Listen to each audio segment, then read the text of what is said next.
자, 오늘은 66조 가치 있는 문학의 세계가 됩니다. 우리가 앞에서 얘기를 했어요, 여러분들. 우리는 문학하고 문법 위주로 요거를 정리해 나가고 시간이 남으면 여러분들 이제 부족한 부분들 보완해 나가는 방식으로 한다고 이야기를 했습니다. 자, 근데 이게 원래 문학이라는 게 뭐였어요? 문학은 언어 예술이고 언어는 말과 글이고 예술은 아름다움을 추구한다. 이때 아름다움은 인간적 가치죠. 그러니까 문학이라고 하면은 말과 글을 통해서 인간의 아름다움을 추구하는 거, 이게 문학의 개념이란 말이야. 그러니까 이 문학이란 말 자체에 이미 인간의 가치가 들어가 있는 겁니다. 이게 대신 가치 있는 문학이 세계. 문학 자체가 가치 있는 거예요. 가치 없으면 그걸 왜 글로 써? 그죠? 자, 그래서 문학의 수용과 생산되어 있습니다. 문학 작품을 수용한다는 것은 작가가 작품을 통해 표현하고자 한 내용을 독자가 이해하고 적극적으로 작가와 소통하는 것이다. 독자는 작품을 수용하는 과정에서 자신의 삶에 대해 돌아볼 수 있고 타인에 대해 이해할 수 있다. 당연하죠. 그렇지? 근데 여러분들 조심해야 될 게 있어. 여기서 말하는 문학의 수용, 여기서 말하는 소통은 뭐냐면 여러분들이 여가 활동할 때, 집에서 쉴 때, 또는 뭐 읽고 싶은 작품이 있을 때 그때 읽는 방식인 거고, 니들이 문제를 풀 때는 요 딱으로 보면 문제가 틀립니다. 왜냐? 자, 문학의 수용이라고 하는 것은 여기 나와 있었죠? 작가의 사상과 독자의 사상이 만나서 소통을 통해서 새로운 의미를 찾아내는 과정이야. 그게 독서입니다. 그런데 여러분들이 푸는 문제는 그런 게 아니지. 우리가 푸는 국어 문제, 뭐 내신 문제든 모의고사든 수능이든 정보 영역이야. 그래서 지문에 나와 있는 정보를 문제가 요구하는 방향대로 찾아서 선지하고 비교만 해주면 된다는 얘기죠. 그렇죠? 그렇기 때문에 뭐 새로운 의미를 추출한다? 오답으로 빠져요. 이게 헷갈려하는 친구들이 많이 있어. 특히 이과 친구들 중에. 몇 번 얘기했습니다. 자, 수학하고 과학 같은 경우는 정답 찾는 영역이, 그치? 근데 국어는 정답이 아니거든. 항상 적절한 것은, 적절하지 않은 것은 적절성 찾아야 돼요. 그러니까 착각하는 거야. 내가 정답 찾아야지, 이렇게 착각해요. 내가 한 8년 전에 가르쳤던 친구가 이제 서울대 의대를 갔는데 다른 과목 다 만점이야. 국어만 60점 나와요. 본인이 답을 찍고 본인이 해설서 보고서 뭐 화를 내. 아니 이게 왜 답이야? 내가 보는 게 답이지. 문학은 독자가 받아들이는 게 답인데 왜 이건 이렇게 설명돼 있어? 라고 승질내. 그거 고치는데 8개월 걸렸어. 그래서 걔한테 주문한 거 있어요. 야, 너는 문학이라고 하는 거는 네가 보는 게 맞아. 그런데 문제는 그렇게 풀면 안 돼. 너는 생각을 이원화해야 돼. 작품은 볼 때랑 네가 여가 시간 작품 볼 때랑 문제 풀 때는 정보를 찾아야 돼. 이렇게 씨발씨발 하면서 문제 풀었어요. 물론 이제 점수 잘 나오지. 그거 고치는데 한 7, 8개월 걸렸어. 그러면서도 욕해. 이따가 좀 문제 내면 어떡해? 뭐 이런 식으로. 성격 이상한 거지. 걔 나중에 의사 돼가지고 지금 7, 8년 전이니까 이제 본과 들어가고 레지 생활 하겠다. 환자한테 승질내고 그러는 거 아니야? 어쨌든 간에 그러니까 이걸 여러분들이 구분을 꼭 해줘야 돼요. 자, 문학의 생산 제가 쓰면 되겠죠?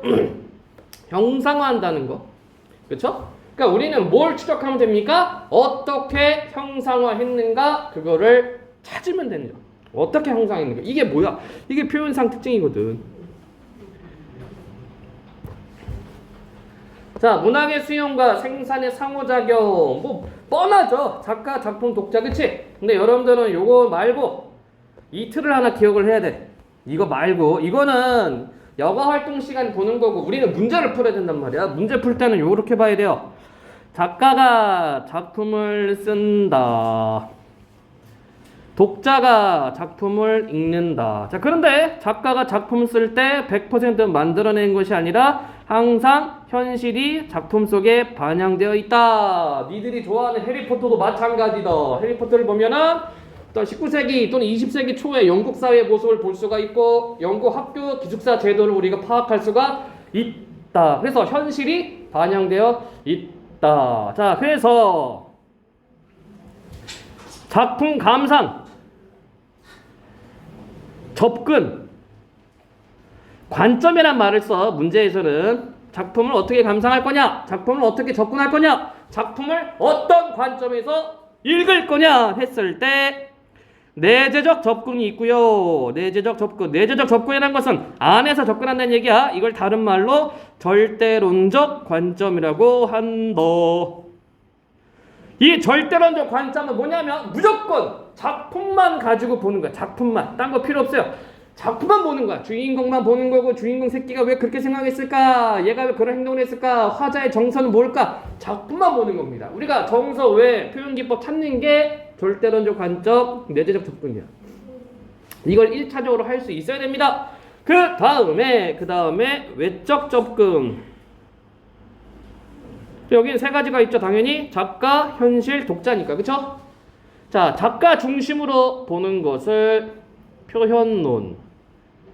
자, 선지에서 어떻게 나오냐면 이 글의 지은이는, 글쓴이는, 한용호는, 뭐 윤동주는 이렇게 나와. 그럼 볼 것도 없어요. 표현론이야, 표현론. 외적 접근 중에 표현론이다. 볼 것도 없다.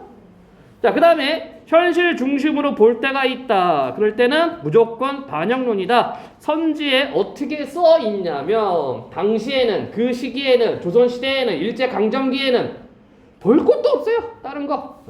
반영론이야, 반영론. 그 다음에 독자 중심으로 보는 것은 효용론. 효과, 용, 사용. 그죠? 쓸모가 있어야 될 거 아니야, 독자한테. 그치? 그럼 선지는 어떻게 꾸미느냐? 뭐 우리들에게, 학생들에게, 현대인에게 나는 이것을 보고 이렇게 나와, 선지가. 그냥 무조건 효용론입니다. 그래서 요런 관점의 문제를 만들어낼 때 이 틀을 여러분들이 까먹으면 안 돼. 이거 중학교 2학년 2학기 때 나와. 중3 때도 나왔을 거야, 여러분들. 기억나 현수야? 왜 안 나? 너 소팔 때 이거 몇 번 얘기했는데. 어? 너 3학년 2학기 시험 준비할 때 이거 했었는데 뭐 씨 안 난다고 그래. 이거 계속 나와요. 고1 때도 나오고 고2 때도 나오고. 근데 이거 자체가 나오는 것이 아니라 문제가 어떻게 나오냐면 박스를 주고 다음 보기 관점에 따라 뭐 작품을 접근한 것을 이렇게 나오는 거야. 그럼 이 보기 관점이 절대론적 관점인지 아니면 외적 접근인지, 외적 접근 중에서 독자, 현실, 작가 중심인지 이걸 파악을 해야 되겠죠. 그치? 그리고 나서 선지 1, 2, 3, 4, 5번을 찾는 겁니다. 보통 이렇게 나와. 보통 내신 문제. 보통 이렇게 넣습니다. 그래서 이거는 기본 틀입니다. 다시 한번 얘기할게. 여기는 지금 이 교재에서 얘기하는 문학의 수용과 생산의 상호작용이라는 말은요, 그냥 여러분들 여가 활동할 때 이런 거구나 정도만 알면 되고, 니네 문제 풀 때는 작가, 작품, 현실, 독자, 내재적 접근, 외적 접근 요거를 적용을 시켜야 됩니다. 그래야지 문제를 풀 수가 있다. 질문이요? 없니? 네, 좋습니다. 자, 그럼 봐라. 문학이 지니는 사회 문화적 가치야. 볼 것도 없죠. 뭐가 되는 겁니까? 이게 현실 반영론이 되는 거지. 그치? 문학 작품에 그 사회가 반영되어 있는 거야. 문학 작품에 그 문화가 들어가 있는 겁니다. 볼 것도 없잖아. 현실 반영론이죠. 자, 문학 작품 속의 다양한 가치. 자, 이게 우리가 문학 작품을 읽을 때 얻을 수 있는 가치 4개입니다. 인지적 가치. 인지가 뭐예요? 인지. 병우야, 인지가 뭐니? 아는 거. 내가 뭔가 감각한 다음에 깨닫게 되는 거, 알게 되는 거. 이게 인지죠? 그러니까 여러분들이 문학 작품 보고서 알게 돼요. 영국 놈들이 이렇게 생각하는구나. 일본 사람들이 이렇게 하는구나. 중국이 왜 떼놈인지 이렇게 얘기를 하는구나. 예. 알게 된단 말이야. 그게 인지죠. 간접 경험이지. 똑같은 말이야, 이게. 예? 인지적 가치, 간접 경험, 똑같은 말이라는 얘기입니다. 그러니까 문제가 여러분들이 선지를 볼 때 어려워하는 이유가 뭐냐면 똑같은 내용을 다른 말로 바꿔. 똑같은 내용을 다른 말로 바꿨을 때 그게 읽히지가 않아. 그게 난이도 있는 겁니다. 고등학교 올라가면 학교 선생님들이 선지를 장난 많이 친다. 학교 어디냐, 현수야? 신송? 신송 특히 문학 장난 많이 쳐. 정신 똑바로 차려야 돼. 병우는? 미추홀? 미추홀 외고? 알겠습니다. 거긴 모르겠어. 잘. 미추홀 외고 친구들이 이렇게 많지 않아서. 근데 뭐 문제 스타일은 뭐 대동소이합니다. 종민이 어디야? 연송 뭐 쉬워요. 응? 연송은 쉽고. 얘는 포고지. 포고는 문제가 너무 많아. 문제가. 응? 아니 시험 시간 50분인데 문제를 37문제를 내. 1학년 1학기 중간 시험에서 왔다 이씨. 지문을 볼 시간이 없어요. 근데 문제 보고 이제 답 찾아야 돼. 자, 윤리적 가치는 뭡니까? 우리가 작품을 보고 뭔가를 깨닫게 된다. 심청전 보고 우리가 뭘 깨달아? 현수야. 없어? 심청전? 깨닫는 거 없어? 제이는 심청전 보고 뭘 깨달았니?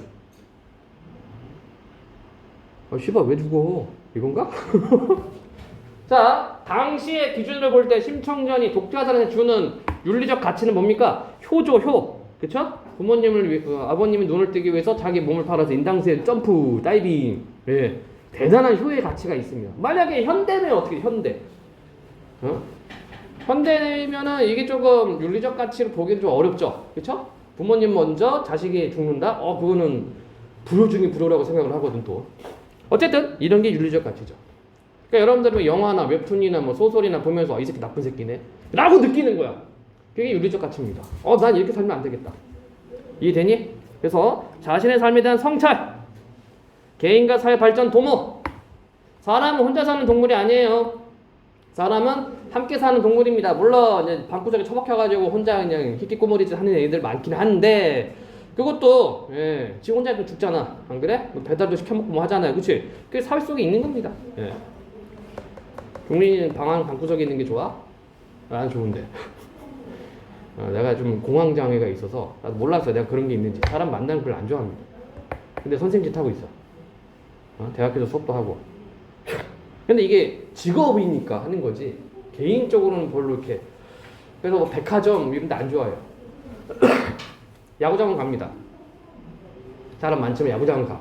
거기서 술 마시면 되거든. 치맥 가면 되거든. 자, 어쨌든 예술적 가치 당연하죠. 아까 우리 문학에 뭐라고 그랬어? 언어예술이라고 했습니다. 언어예술. 그쵸? 감수성을 함량하고 상상력을 증진하며 심미적 체험을 할 수 있는 너무나 당연한 이야기다. 언어적 가치, 언어예술이잖아. 수준 높은 언어를 접하면서 언어적 능력을 향상시킬 수 있다. 최근에 세종시에서 고3애가 교원 평가하는데 개소리 써놔가지고 퇴학당했죠. 응? 잘 모름? 그것 때문에 시끌시끌해요. 얘가 뭐라고 써놨냐면 교원 평가를 여자 선생님인가 봐. 이게 커서 짜면 우유가 나올 것 같네. 김정은 기쁨 전화해라. 교원 평가에다가 이렇게 써놨어 얘가. 선생님이 그거 보고 너무 화났을 거 아니야, 그치? 그래서 선생님하고 학교 측에서 신고해가지고 경찰 출동해서 누가 썼는지 잡았어요. 그래서 학교 상벌위원회에서 퇴학. 고3인데 이제 대학 가야 되는데 대학 못 가. 제정신인가? 종민이 생각할 때 어떠니? 그거 제정신이니? 안 맞아서 그래. 응? 고등학교 때 선생님 무서운 거 알고 돈에 참 맞아야지 좀 정신 차리거든. 나는 많이 맞았어요. 여러분들 아버지한테 아버지는 학교 다닐 때 많이 맞았어요. 그때는 막 때리고 막 맞는 그런 시기였기 때문에. 다음 내용 봅시다. 자, 문학작품의 사회 문화적 가치. 그래서 사회 문화적 맥락 속에서 이해되고 소통된다. 이게 아까 얘기했죠? 반영론적 관점이라고 이야기를 했다. 아무리 뭐 SF 판타지를 쓴다고 하더라도 그거는 혼자서 나올 수 없는 작품입니다. 항상 현실을 반영한다. 사회 문화적 맥락을 반영하고 있다. 문학 감성의 주체적 태도 안 돼. 여러분들 여가 활동할 때는 이렇게 해야 되지만 여러분들이 문제 풀 때는 주체적 태도 했다가는 다 틀린다. 안 돼. 우리는 주체적 태도가 아니라 객관적 태도로 봐야 돼요. 요거 표현된 문장에 담긴 정보나 의미를 이해하는 데에서 우리는 그쳐야 됩니다. 문제 풀 때는. 그치? 한 걸음 더 나가면 답을 못 찾아. 우리가 할 거는 정보, 의미 이해입니다. 여기서 멈춰야 되지. 한 걸음 더 나가면은 꽝. 여기서 브레이크가 안 걸리니까 애들이 국어를 어려워해. 특히 문학을 어려워하는 친구들이 있어. 아까 얘기했다시피 수학 잘하는 친구들은, 정답 찾는 거를 잘하는 친구들은 비문학은 잘해. 비문학은 막 이렇게 1차 의미로만 쓰잖아요. 그쵸? 근데 문학은 어때요? 1차 의미가 있고 2차 의미가 있지. 그치? 달달 무슨 달? 쟁반같이 둥근 달. 달이 쟁반이야. 그럼 이제 수리적인 마인드가 강한 친구들은 이렇게 얘기를 해줘. 야! 달이 쟁반이 말도 안 돼. 그게. 그럼 달에다가 밥상 차릴 수 있냐? 이렇게 얘기를 하죠. 예. 비유적인 거. 그치? D차 의미. 이건 이제 판단을 못하는 겁니다. 그렇기 때문에 여러분들은 문제 풀 때 표현된 문장이 담긴 정보나 의미를 이해하는 데 그쳐야 돼. 그러니까 이게 헷갈리는 거야. 그래서 친구들이 학교에서 배울 때는 이렇게 배우는데 막상 문제 풀 때는 배운 대로 문제 풀면 답이 안 나와. 그래서 헷갈리죠. 구분해야 됩니다. 여가 활동에 여러분들이 작품 감상하는 태도랑 그 다음에 문제 푸는 태도랑 구분을 하자. 문학의 생활화 하고 있지? 병우야? 하고 있어? 에이 씨발 족같지.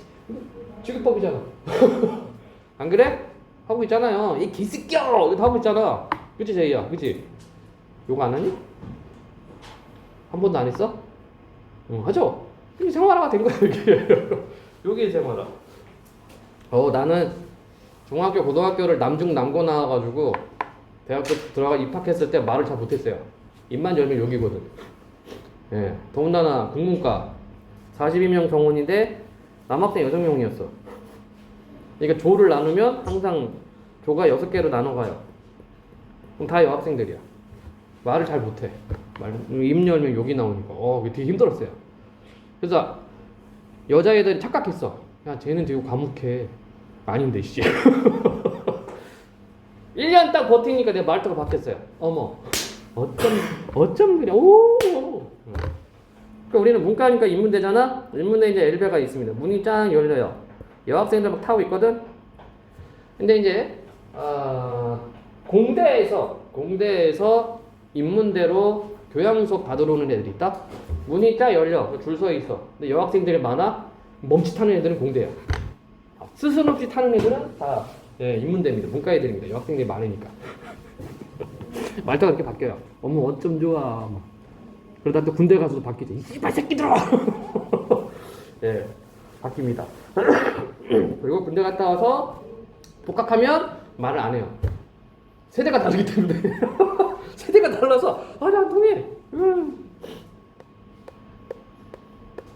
자 질문 괜찮아? 보겠습니다요. 자 김수영의 풀이라는 작품이 있죠. 항상 문제 먼저 볼 거. 윗글에 대한 설명. 문맥을 파악하는 게 있네. 그 다음에 감상한 내용으로 적절하지 않은 것은 자 아까 얘기했습니다. 국어는 정답 찾는 거 아니야. 그 다음에 학생 반응. 자 다시 좀 정리해 봅시다. 자 시는 뭐라고 그랬어요? 문학을 크게 둘로 나누면 운문문학하고 산문문학으로 나눈다 얘기를 했다. 그치? 운문문학은 뭐였어? 운율 있는 글. 그래서 여기 시와 시가. 옛날 사람들은 노래를 했기 때문에 시가라고 합니다. 니들이 좋아하는 시가렛이 아니라 시가 노래한다는 얘기입니다. 자 그래서 운율이 있기 때문에 운율은 어떻게 맞는다? 반복한다. 그럼 무엇을 반복하느냐? 자 글자 개수 반복하면 음수율, 음이단위 반복하면은 음보율, 글자 위치 반복하면은 음위율. 음위율은 다시 3개. 두운, 요운, 가군. 니들이 신경 쓸 거는 가군만 신경 쓰면 되죠? 이게 어미니까 어미 활용을 하니까. 자 그리고 또 뭘 반복합니까? 시어 반복한다, 식구 반복한다, 문장 반복한다, 연 반복한다. 그래서 문학뿐만이 아닙니다. 네. 노래에서 반복되는 것은 항상 리듬을 만들어낸다. 니들이 좋아하는 뭐 가수 뭐 르세라핌? 난 채원이가 괜찮더라. 근데 장원영은 어디 팀이야? 잘 몰라? 현수야 장원영 어디니? 잘 몰라?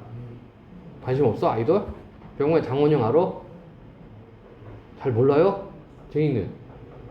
우리가 아이돌에 관심 없네. 네. 장원영 어느 팀이지? 걔도 르세라핌인가? 아니야? 아이브? 걔는 아이브야? 모르겠다. 요즘에 장원영 욕 바가지로 먹던데 중국 애들한테 설날 인사했다고. 하여튼 이 짱깨 새끼들 아주. 인종차별 아닙니다. 무식한 애들이 있어. 우리도 마찬가지예요. 무식한 애들이 있어요. 그 나라의 문화, 생활풍습, 양식 이것을 존중하지 못하고 그냥 지 마음에 안 들면 무조건 욕지그럽 욕부터 처박는 그런 무식한 애들이 있습니다. 니들은 그렇게 살면 안 되지. 그죠? 우리는 국어를 배웠기 때문에 그렇게 살면 안 됩니다. 얘네는 국어를 안 배워서 그래. 국어는 논리입니다. 논리. 정보를 논리적으로 인지하는 게 국어 영역이야. 자, 어쨌든 C는 뭐 이렇게 돌아가죠. 자, 그래서 C를 여러분들이 분석할 때 어떻게 분석하라고 그랬어요? 정서를 찾자, 왜 그런 거 찾자, 표현기법 찾자. 그치? 표현기법에는 뭐가 있었다? 비유가 있었다. 그 다음에 대꾸, 단어, 역설, 서리, 도치. 그냥 막 대충대충 막 씁니다. 비유에는 또 뭐가 있었어요? 직유, 은유, 의인, 환류, 대유. 그쵸? 요 정도는 여러분들이 챙겨가야 돼. 그리고 나서 심상을 정리하셔야 되고요. 하나 더 추가하면은 화자의 위치. 이 새끼가 뭐 하고 있는지 지금 현재. 뭘 보고서 어디에서 그렇게 말을 하고 있는지를 정리를 꼭 해야 된다. 그러면 끝나죠. 그러니까 얘는 뭐 형식상 자율시고 운율은 내재율, 내용은 서정시입니다. 그렇죠? 자, 그럼 보자. 풀이 눕는다. 비를 몰아오는 동풍이 나부껴 푸른 눕고 드디어 울었다. 오, 우리가 의미를 찾을 수가 있겠다. 풀이 울었대요. 의인화 들어갔죠? 의인법 있고. 자, 그러면 비를 몰아오는 동풍이 나부껴 푸른 눕고 드디어 울었다. 자, 그러면 풀이 눕는 상황은 좋은 상황이니 나쁜 상황이니 현수야? 나쁜 상황이죠? 예, 부정적 상황이네. 그럼 제이야, 비하고 동풍 좋은 거야 나쁜 거야? 나쁜 거네. 부정적이네. 부정적 요소네요. 네, 이렇게 찾아낼 수 있겠다. 날이 흐려서 더 울다가 다시 누웠다. 자, 그럼 종민아, 날이 흐렸대. 좋은 거야 나쁜 거야? 나쁜 거죠. 예, 부정적 상황이네. 다시 누웠어. 다시. 그치? 그러니까 이 안 좋은 상황이 반복되고 있다는 얘기죠. 부정적 상황의 반복. 병화 이해되죠? 간단해. 자, 그럼 병화한테 물어보자. 화자 뭐하고 있어? 화자는 C의 목소리야? 화자는 뭐하고 있니? 화자는 뭐하고 있어요? 응? 화자 뭐하고 있을까? 화자 여기까지 봐줘야 돼. 그래야지 C가 뚫리고 여러분들 C 문제가 겁나 쉬워지는 겁니다. 잘 모름? 현수야, 화자 뭐하고 있어? 몰라? 왜 몰라? 화자 뭐하고 있어요? 비바람 오는데 들판 나가서 풀 나부끼는 거 보고 있는 거야. 이거밖에 없어. 이게 화자야. 그치? 그거를 지금 관찰해주고 있네? 이해되니? 화자 위치 잡아야 된다. 화자가 뭐하고 있는가 꼭 살펴줘야 됩니다. 그러니까 화자가 느끼기에 풀이 당하고 있구나. 비바람에 당하고 있네. 요렇게 지금 생각하고 있는 거야. 그쵸? 자, 2연입니다. 풀이 눕는다. 반복했네. 자, 바람보다도 더 빨리 눕는다. 바람보다도 더 빨리 울고 바람보다 먼저 일어난다. 이것도 반복이죠? 이런 걸 뭐라고 그래요? 유사, 통사, 구조, 반복. 잘 보이니 근데? 이 정도는 뭐 미안해 글씨 못 써서. 네. 가때만 못 쓰는데 이게 판이 미끄러워져가지고 변명입니다. 자, 이게 문학 용어입니다. 유사통사구조 반복. 선지에서 이렇게 나와. 윗글에 대한 설명으로 적절하지 않은 것은 유사통사구조를 반복함으로써 운율을 형성하고 있다. 그럼 맞는 거지. 그치? 반복하면 뭐한다? 운율 형성, 의미 강조. 예. 자, 근데 다시 보자. 내용을 보자. 풀이 눕는다. 바람보다도 더 빨리 눕는다. 바람보다도 더 빨리 울고 바람보다도 먼저 일어난다. 이게 뭐야? 자, 그러면 우리는 아까 바람 좋은 거 나쁜 거? 나쁜 거라고 얘기를 했어요. 이거 부정적 요소야. 부정적 요소인데 얘보다 더 빨리 눕고 빨리 울고 먼저 일어나요. 그럼 이걸 통해서 알 수 있는 게 뭘까? 아, 풀의 능동성이구나. 능동성. 그치? 또는 뭐 적극성. 아니, 난 능동성이라 하자. 네. 풀이 굉장히 능동적으로 움직이고 있어요. 이해되니? 더 빨리 눕고 빨리 울고 먼저 일어난다. 네, 능동적입니다. 날이 흐리고 풀이 눕는다. 자, 아까 날 흐리다는 것은 부정적 상황이라고 얘기를 했어요. 발목까지 발밑까지 눕는다. 우와, 처절하다. 그치? 발밑까지 눕는다. 처절한 상황. 바람보다 늦게 누워도. 이거는 좀 수동적인 거네. 바람보다 먼저 일어나고. 이건 능동이죠. 그러면서 됐고. 바람보다 늦게 울어도 역시 수동적인 거. 먼저 웃는다? 능동적이네. 역시 됐고. 그러니까 이걸 통해서 말하려고 하는 게 뭡니까?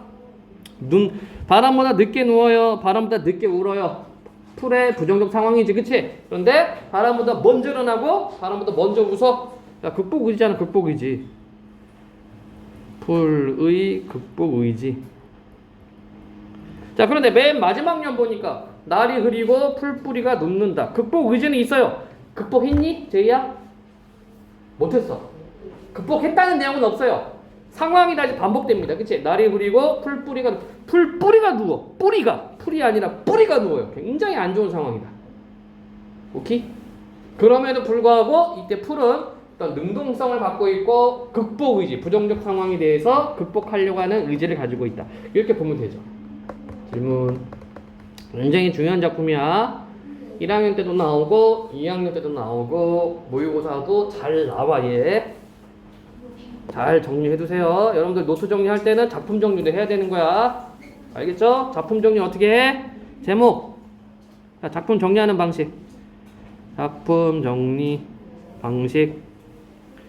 제목 쓰고, 지은이 쓰고, 내용 쓰고, 특징 쓰고, 주제. 끝. 그쵸? 요 정도는 여러분들 정리해줘야 돼. 작품마다. 알겠어요? 연수야! 할 수 있지? 예. 자, 윗글에 대한 설명으로 적절하지 않은 것은 유사한 문장을 반복하여. 자, 그리고 여러분들 선지를 볼 때는 항상 끊어서 보라고 얘기를 했죠? 유사한 문장을 반복하여 운율 형성 맞고, 대립적 이미지를 통해 시상적인 게. 자, 대립적 이미지가 뭐가 있었더라? 부정적인 것과 긍정적인 것. 부정적인 것은 뭐 바람, 뭐 비, 긍정적인 건 풀, 그죠? 대상을 의인화하여 주제의식 부가 맞고, 동적 이미지의 시어를 사용하여 역동성, 눕는다, 일어난다 있었어. 맞고, 말을 건네는 방식은 아니지. 화자가 뭐 하고 있습니까? 비 오는 날, 비바람 부는 날 잔디밭 보고 있는 거야. 그것을 관찰, 묘사를 해주고 있다. 5번 틀렸네. 이렇게 찾아내면 되겠다.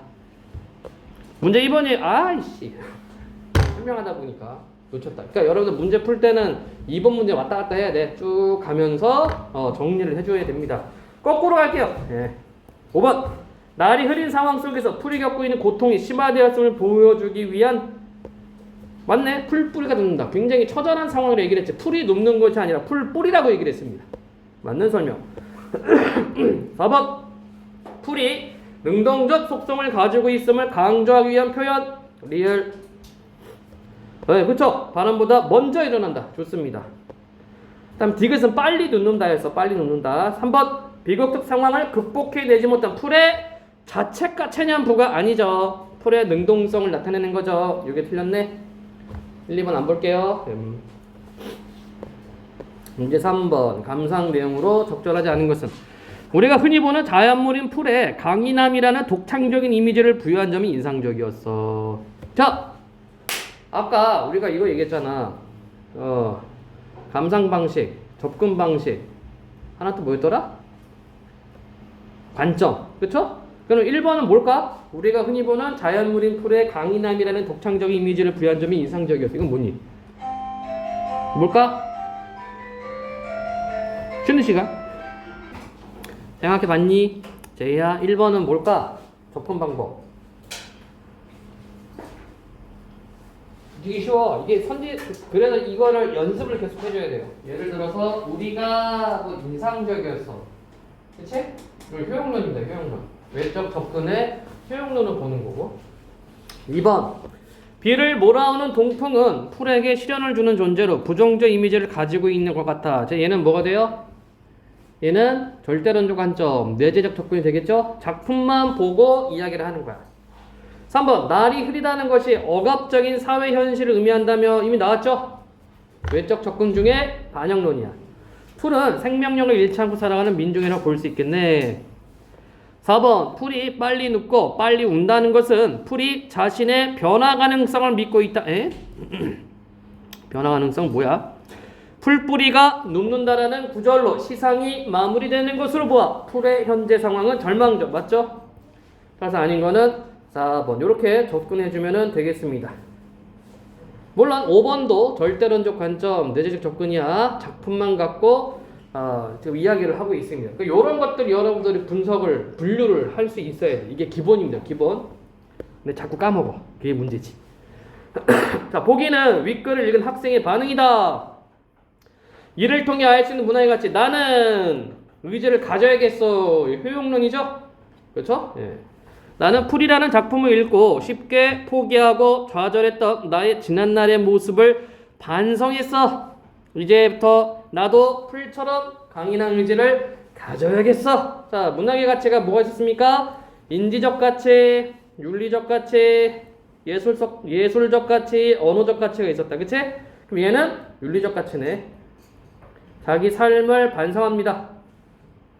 질문 없어요? 뭐 니들 게임 하면서도 뭐 윤리적 가치 하죠? 아니야? 아직도 생각난다. 고등학교 때 많이 했던 대항해 시대 2. 이때 사회과 부도 부록 지도를 부도라고 그래. 이거 완전 너덜너덜 할 때까지 봐요. 이 대항해 시대 2라는 게임이 너무 재밌었거든. 이게 유럽에서 시작해가지고 전 세계 돌아다니는 거야. 근데 지도가 안 열려.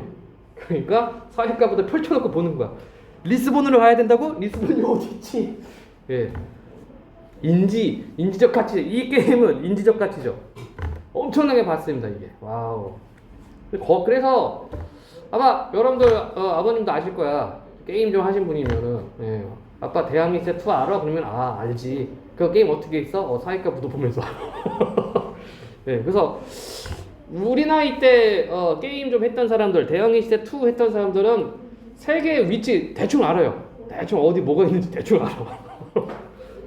네, 그래서 이게 사회 시험 볼 때, 세계 지리 시험 볼 때 많은 도움이 되기도 했습니다. 요즘 이렇게 도움이 되는 거 있어? 게임 중에? 별로 없는 것 같아. 자, 다음 볼까요?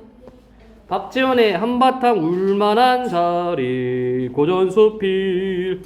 요거 내신 100%입니다. 학교가 달라도 교과서가 달라도 요거는 무조건 나와. 네, 이게 모든 교과서에 실려 있습니다. 100%. 윗글에 대한 설명. A에 들어가는 표현상 특징. A 보고서 풀 문제죠. 사회 문화적 맥락을 바탕으로 보기에 밑줄 친 구절을 비유한 단어를 윗글에서 쓰시오. 그러니까 반영론적 관점으로 보란 얘기야. 자, 보겠습니다. 자, 우리가 수필하면은 뭘 생각하라고 그랬어? 수필하면. 종민아, 수필하면 뭘 생각해야 되지? 어? 신변 잡기. 그치? 자신의 주변에 잡스러운 일을 기록했다. 그래서 요 말 뜻을 알면 수필의 특징 잡히죠? 자신의 일이니까 고백적. 주변의 일이니까 소재 제한은 없고요. 아무거나 막 써도 돼. 잡스러우니까 비전문적. 일이니까 사실적. 기록했으니까 회상적이죠. 그 다음에 하나 더. 예, 경험적. 그리고 또 하나 더. 여러분들은 학생이니까 교훈적. 요런 특징이 이제 잡히는 거지. 수필, 신변. 원래 수필은 신변 잡기적 특징입니다. 신변 잡기라는 말 뜻을 알면 수필의 특징이 잡히고. 자, 그래서 수필을 개성의 문학이라고 얘기를 합니다. 개성의 문학. 왜 그러느냐? 지은이의 작가의 개성이 드러나기 때문에. 병호야, 개성이 뭐야? 개 같은 성격? 제이도 개가 되고 싶니? 조금만 기다려요, 여러분들. 예, 여러분들 이제 술 먹을 나이가 되면 술 마시고 이제 개가 됩니다. 진짜. 예? 요즘 개 되는 애들 많아. 이제 시험 끝나가지고 고3 애들, 그치? 예. 고3 되고, 고3 애들 술 마실 수 있잖아, 이제 1월부터는. 아직 아닌가? 법이 바뀌었어? 또? 예전에는 고3 애들 1월 1일부터 술 마실 수 있었는데. 나이가 이제 그 회차로 가서, 모르겠다? 마실 수 있을 겁니다. 예. 개가 된 애들이 많죠. 술은 부모님한테 배워야 돼. 니들끼리 쳐 마시면 개 됩니다, 개. 자! 이 개성은 개 같은 성격이 아니라 개별적 성격. 다른 데서 볼 수 없는 독특한 성격이 되겠죠. 그래서 지은이의 인생관, 지은이의 가치관 이런 것들 우리가 살펴볼 수가 있습니다. 그래서 개성의 문화.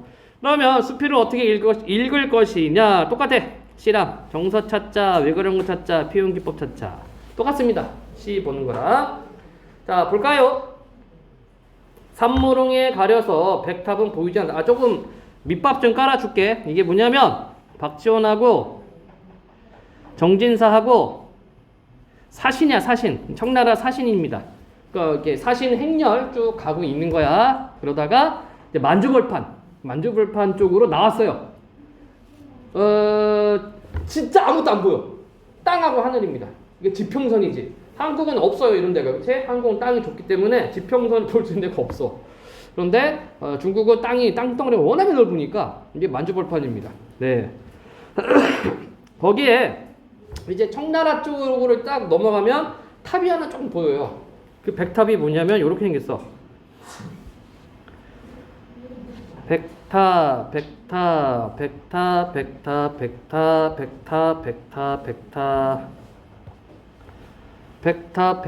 이미지. 요건 아니고 요렇게 생긴 애가 있어요. 요렇게 생긴 애가. 예. 이게 이제 열하일기에서 나온. 열하일기는 잘 안 보이는구나. 열하일기는 이제 박지원이 사신행렬 가면 쓴 일기야, 진짜. 기행문이래, 기행문. 그래서 이렇게 평원이잖아? 지평선이 딱 있잖아? 멀리서 얘가 톡 튀어나와 있어요. 그게 지금 보이는 거야. 백탑. 중국하고 사이 좋으면은 뭐, 이거 여행 코스가 있어요, 이게.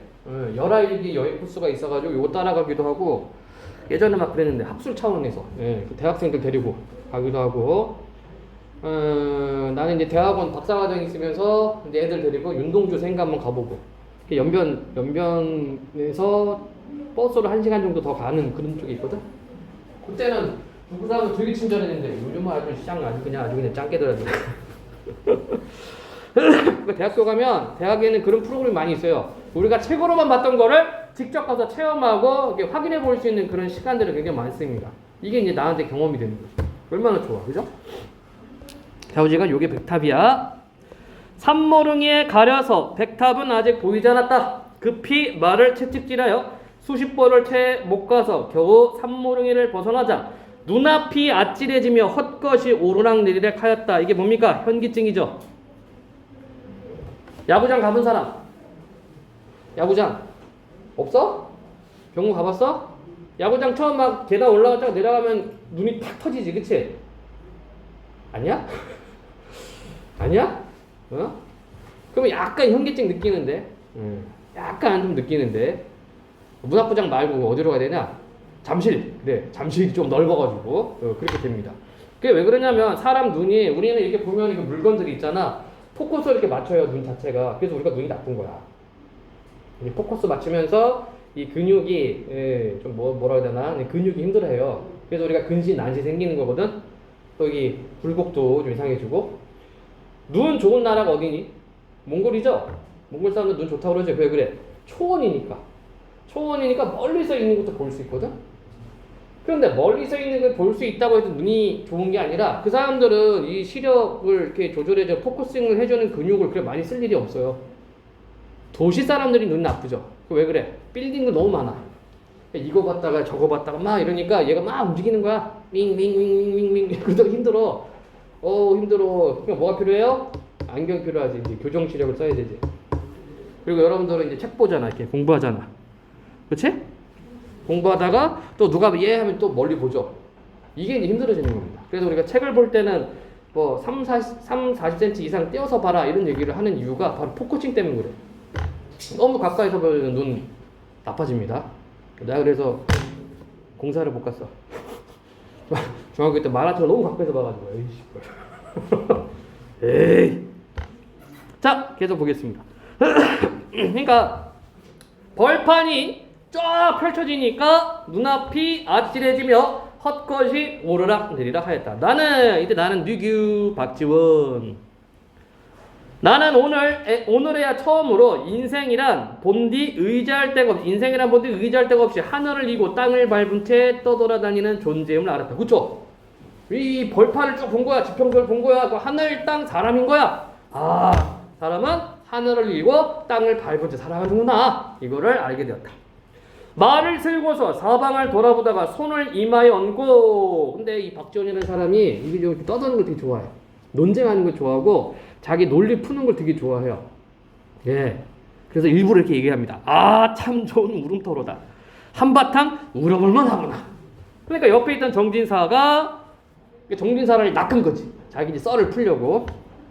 이렇게 그러니까 요게 제목이에요. 참 좋은 울음터. 이게 통곡헌기입니다. 통곡헌기. 열알기는 한자로 썼기 때문에 이거를 우리가 풀어준 겁니다. 참 좋은 울음터라 한바탕 울어볼 만하구나 했다. 정진사가 묻기를 이렇게 천지간에 장관을 만났는데 갑자기 울고 싶다니 웬 말씀이요? 의문 던지는 거죠. 이에 나는 말했다. 오, A씨 썰 푸는 거야 이제. 입이 근질근질했거든. 바로 A에서 이 박지원의 인생관과 가치관이 드러난다. 즉 개성이 드러난다. 일반적인 사람의 생각하고는 좀 달라요. 좀 창의적인 생각이 드러납니다. 옳은 말씀이나 그렇지 않소이다. 옛 영우는 잘 울었고 미인은 눈물이 많다지만 소리 없는 눈물로 그저 옷깃을 적셨을 뿐이요. 그 울음소리나 새가 돌에서 우러나온 듯 천지에 가득 찼다는 소리를 듣지는 못하였소이다. 사람들은 칠정 중에서 칠정 희로애락 애오욕 기쁨 노여움 사랑 즐거움 슬픔 미움 욕망 이 7가지죠. 그래서 유교에서 얘기하는 유학에서 얘기하는 사람의 7가지 감정입니다. 근데 이거는 유학에서 이렇게 얘기하자면 지금은 다 통용되고 써요. 사람의 감정 7가지. 그치? 사람들은 칠정 중에서 슬플 때만 우는 줄 알고. 자, 요 사람들은 일반적인 생각입니다. 일반적 통념이에요. 일반적 통념. 사람들은 칠정 중에서 슬플 때만 우는 줄 알고. 끊어야 됩니다. 너무 같다. 칠정이 모두 울음을 자아내는 줄은 모를 것입니다. 자, 이거는 박지원 생각이야. 그러니까 일반적인 사람들 생각은 우는 거 언제 울어? 슬플 때 우는 거야. 근데 박지원 생각은 뭐다? 다 울 수 있다. 히로에라 에오요 다 울 수 있다 이겁니다. 아마 여러분들이 이제 좀 이렇게 랩에 관심이 있다 하는 친구들은 이 고전시가 고전 소필 이런 거 많이 봐요. 예, 라임이 딱딱 맞아. 진짜 래퍼들은 고전 공부해야 돼. 봐라. 기쁨이 사무치면 울게 되고 사랑이 사무치면 울게 되고 노여움이 사무치면 울게 되고 미움이 사무치면 울게 되고 욕심이 극에 따라 울게 되니. 그쵸? 반복하고 있어요. 네. 자, 그래서 이 부분 표현 방식은 뭐가 됩니까? 유사, 통사, 부조, 반복. 자, 아까 나왔었죠? 유사 비슷한 것. 통사. 통사라는 말은 문장이라는 뜻이야. 문장. 이거 문법 용어예요. 문학 용어입니다. 유사, 통사, 부조, 반복. 기억을 해두시고. 그러니까 기쁨, 사랑, 노여움, 미움, 욕심. 그치? 기쁠 때 울죠? 미스코리아 딱 단서 아름다운 밤이에요 이렇게 하잖아. 그죠? 화나면은 막 분노의 눈물을 흘리고. 안 그래? 사랑이 사무쳐 울게 되죠. 너무 보고 싶어서 또 울고. 미우면 또 울고. 그치? 예, 욕심이 극에 달해도 운다. 자, 답답하고 울적한 감정을 풀어버리는 것으로 소리쳐 우는 것보다 더 빠른 방 없어요. 그래, 이게 한국 사람이 이거든. 그러니까 노래방 좋아하죠. 병호도 노래방 가서 소리 지르지. 와 소리 지르려 하면은 노래방 갔다 오면 뭐가 좀 개운하잖아.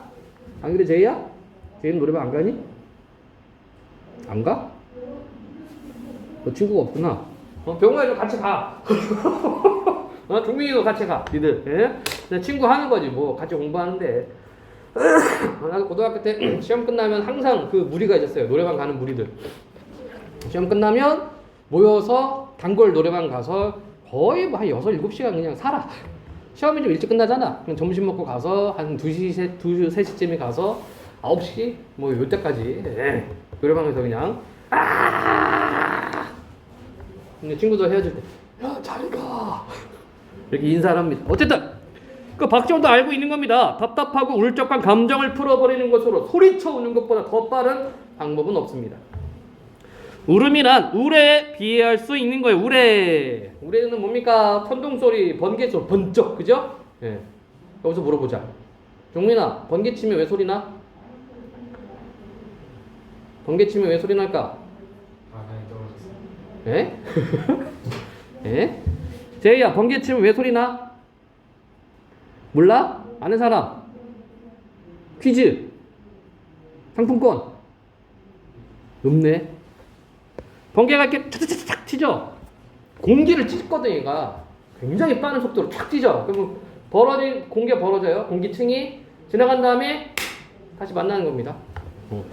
빠강! 예. 겁나 빨라. 비슷한 게 뭐가 있어요? 전투기, 소닉 붐. 그치? 마을로 가다 보면은 빠강! 소리가 나죠? 그래서 여러분들의 마른 하늘에 갑자기 빠강! 소리 나잖아? 그럼 공군 훈련하고 있는 거야, 그거. 진짜 음속 돌파하고 있는 겁니다. 네. 그래서 보겠습니다. 울음이란 옛날에 송도에서 음속 돌파한 적이 있었어요. 10여 년 전에. 그래서 여기 유리창 다 깨졌다. 그 수원 공군 제1 공군 비행단이었나? 예. 네. 너무 좀 낮게 나눴어. 그러니까 고도를 높여야 되는데 고도 안 높이고 바로 음속 돌파 해버려가지고 구궁 해서 여기 막 유리창 깨지고 예. 차 뿅뿅뿅뿅 거리고 유리 때려져가지고 뭐 차 파손되고 했었습니다. 정신 나간 새끼죠? 착각했나봐. 송도 신도시 이렇게 짓고 있는 거 착각했나봐요. 예. 조심해야 됩니다. 이 충격파가 생기기 때문에. 예. 현수야 알아? 소닉붐? 몰라? 뭘 모르지? 좀 많이 찾아봐. 소닉붐을 모르는구나. 소닉붐. 이런 게 소닉붐이에요. 안 보이는 게. 음속 돌파하면 얘가 공기를 순간적으로 딱 찍고 가기 때문에 주변에 있는 기류가 달라집니다. 그럼 찢었잖아, 그치? 이거 벌어지고 나서 이거 다시 닫히는 겁니다. 자, 꺼강 소리 나는 거야. 음속 돌파할 때. 얘는 소닉. 그러니까 이거를 도심 상공에서 하면 안 돼요. 그 충격파가 그대로 건물 유리창에 영향을 끼치기 때문에 이거 하면 안 되는데 그때 당시는 했어. 궁금한 친구는 한번 검색해 보세요. 그래서 막 공군한테 뭐 손해배상 청구하고 막 그랬다. 갑자기 유리창 꺼공 하면서 유리창 막 깨지니까. 자, 울음이란 울에 비할 수 있는 게요. 북받쳐 나오는 감정이 이치에 맞아 터지는 것이 웃음과 다르지 않소이다. 사람들은 일찍이 이러한 지극한 감정을 겪어보지 못하여 칠정을 울음에 늘어놓고 슬픔에다 울음을 짜 맞춘 게지요. 저게 일반 생각이죠. 일반인들 생각. 그리하여 초상을 치를 때 억지로 애고 어이 따위의 소리를 부르짖지요. 옛날에는 초상 치를 때 예를 들어서 3일장 하잖아요. 이거 해야 돼. 아이고 이거 해야 돼. 근데 이게 힘들거든? 이거 아이고 해주는 알바가 따로 있어요. 힘든 사람들. 그래서 3일 동안 그 사람 옆에서 상주 옆에서 아이고 이거 해주는 거야. 그러나 참된 칠정에서 우러나오는 지극하고도 참된 소리란 눌러 참아서 천재살이에 엉겨 감히 나타내지 못하는 게요. 그러므로 저 가인은 자 이제 고사 나온다. 고사. 중국 고사입니다. 한번 볼까? 가인. 한나라 문인으로 임금에게 직접 간언을 하다 귀양을 간다. 간언은 임금님 이러시면 아니 되옵니다 라고 이렇게 말해주는 걸 간언이라고 그래. 당연히 자기한테 듣기 안 좋은 말 했으니까 귀양 보내겠지 뭐. 그죠? 자, 가인은 일찍이 그 울 곳을 얻지 못하고 참다 못하여 필격은 선실 궁전 선실을 향해 한바탕 울었으니 이 어찌 듣는 사람들이 놀라고 괴하게 여기지 않았겠소. 그렇죠? 갑자기 저녁 때 와 하는 거야 이 가위가. 주변 사람 깜짝 놀라지. 저 새끼 왜 저래? 잡아. 네, 그래서 귀양 보내지. 자, A 부분입니다. 2번. A에 드러나 표현상 특징으로 적절한 것을 보기에 속을라 바르게 짝진 것은 중국 고사를 활용하여 있고요. 자기 생각 뒷받침 맞죠? 역동적 이미지 소재를 열거하여 자 뭔가를 열거를 했는데 역동적 이미지는 아니었습니다. 기쁨이 극에 달하면 울게 되고 미움이 극에 달하면 울게 되고 이걸 했었어. 단어적 표현 없습니다. 유사한 구절의 반복을 통해 말하고자 하는 말을 강조. 맞죠? 유사통사 구조 반복이 있었다. 자, 그럼 A, D가 되겠죠? 네, 3번. 이렇게 답 찾으면 되겠네. 질문 없으면 다시 질문으로 점프. 내 말을 들은 정진사가 다시 묻기를, 이제 이 울음터가 저토록 넓으니 나도 한번 울어볼 터이나. 오, 동의했어. 나의 생각에 동의. 7정 중에 어느 정을 골라 울어야겠어? 물어보는 거죠. 그래, 네 말 맞네. 맞아. 그러면 이 장관 앞에서, 이 좋은 경치 앞에서 무슨 정으로 울어야 되냐? 라고 물어봅니다. 나는 이렇게 답해 주었다. 저 갓나나에게 물어보시오. 처음 날 때 느낀 것이 무슨 정인지를 말이오. 제이는 기억해? 태어날 때? 기억 안 나? 기억하는 사람? 없어요? 꿈꾼 적도 없니? 뭔가 어둡다 갑자기 밝아진다거나 이런 거. 우리 몸은 그거를 기억하고 있을 텐데, 그치? 우리가 인지를 못하는 거잖아. 안 그래, 종민아? 맞잖아요. 우리는 엄마 뱃속에 태어났으니까 그거 태어남의 과정 우리 몸으로는 익히고 있단 말이야. 근데 우리가 뇌로, 머리로 인지를 못하고 있지, 그치? 아마 겁나 추웠을 것 같아. 그치? 온도가 다르잖아, 그죠? 엄마 뱃속에 양수에, 따뜻한 양수에 쌓여 있다가 밖으로 나면 얼마나 추워요. 그러니까 옛날에 그 아이 낳을 때 뜨거운 물 준비하라고 하는 이유가 그거죠. 예. 감기 걸리면 안 되니까.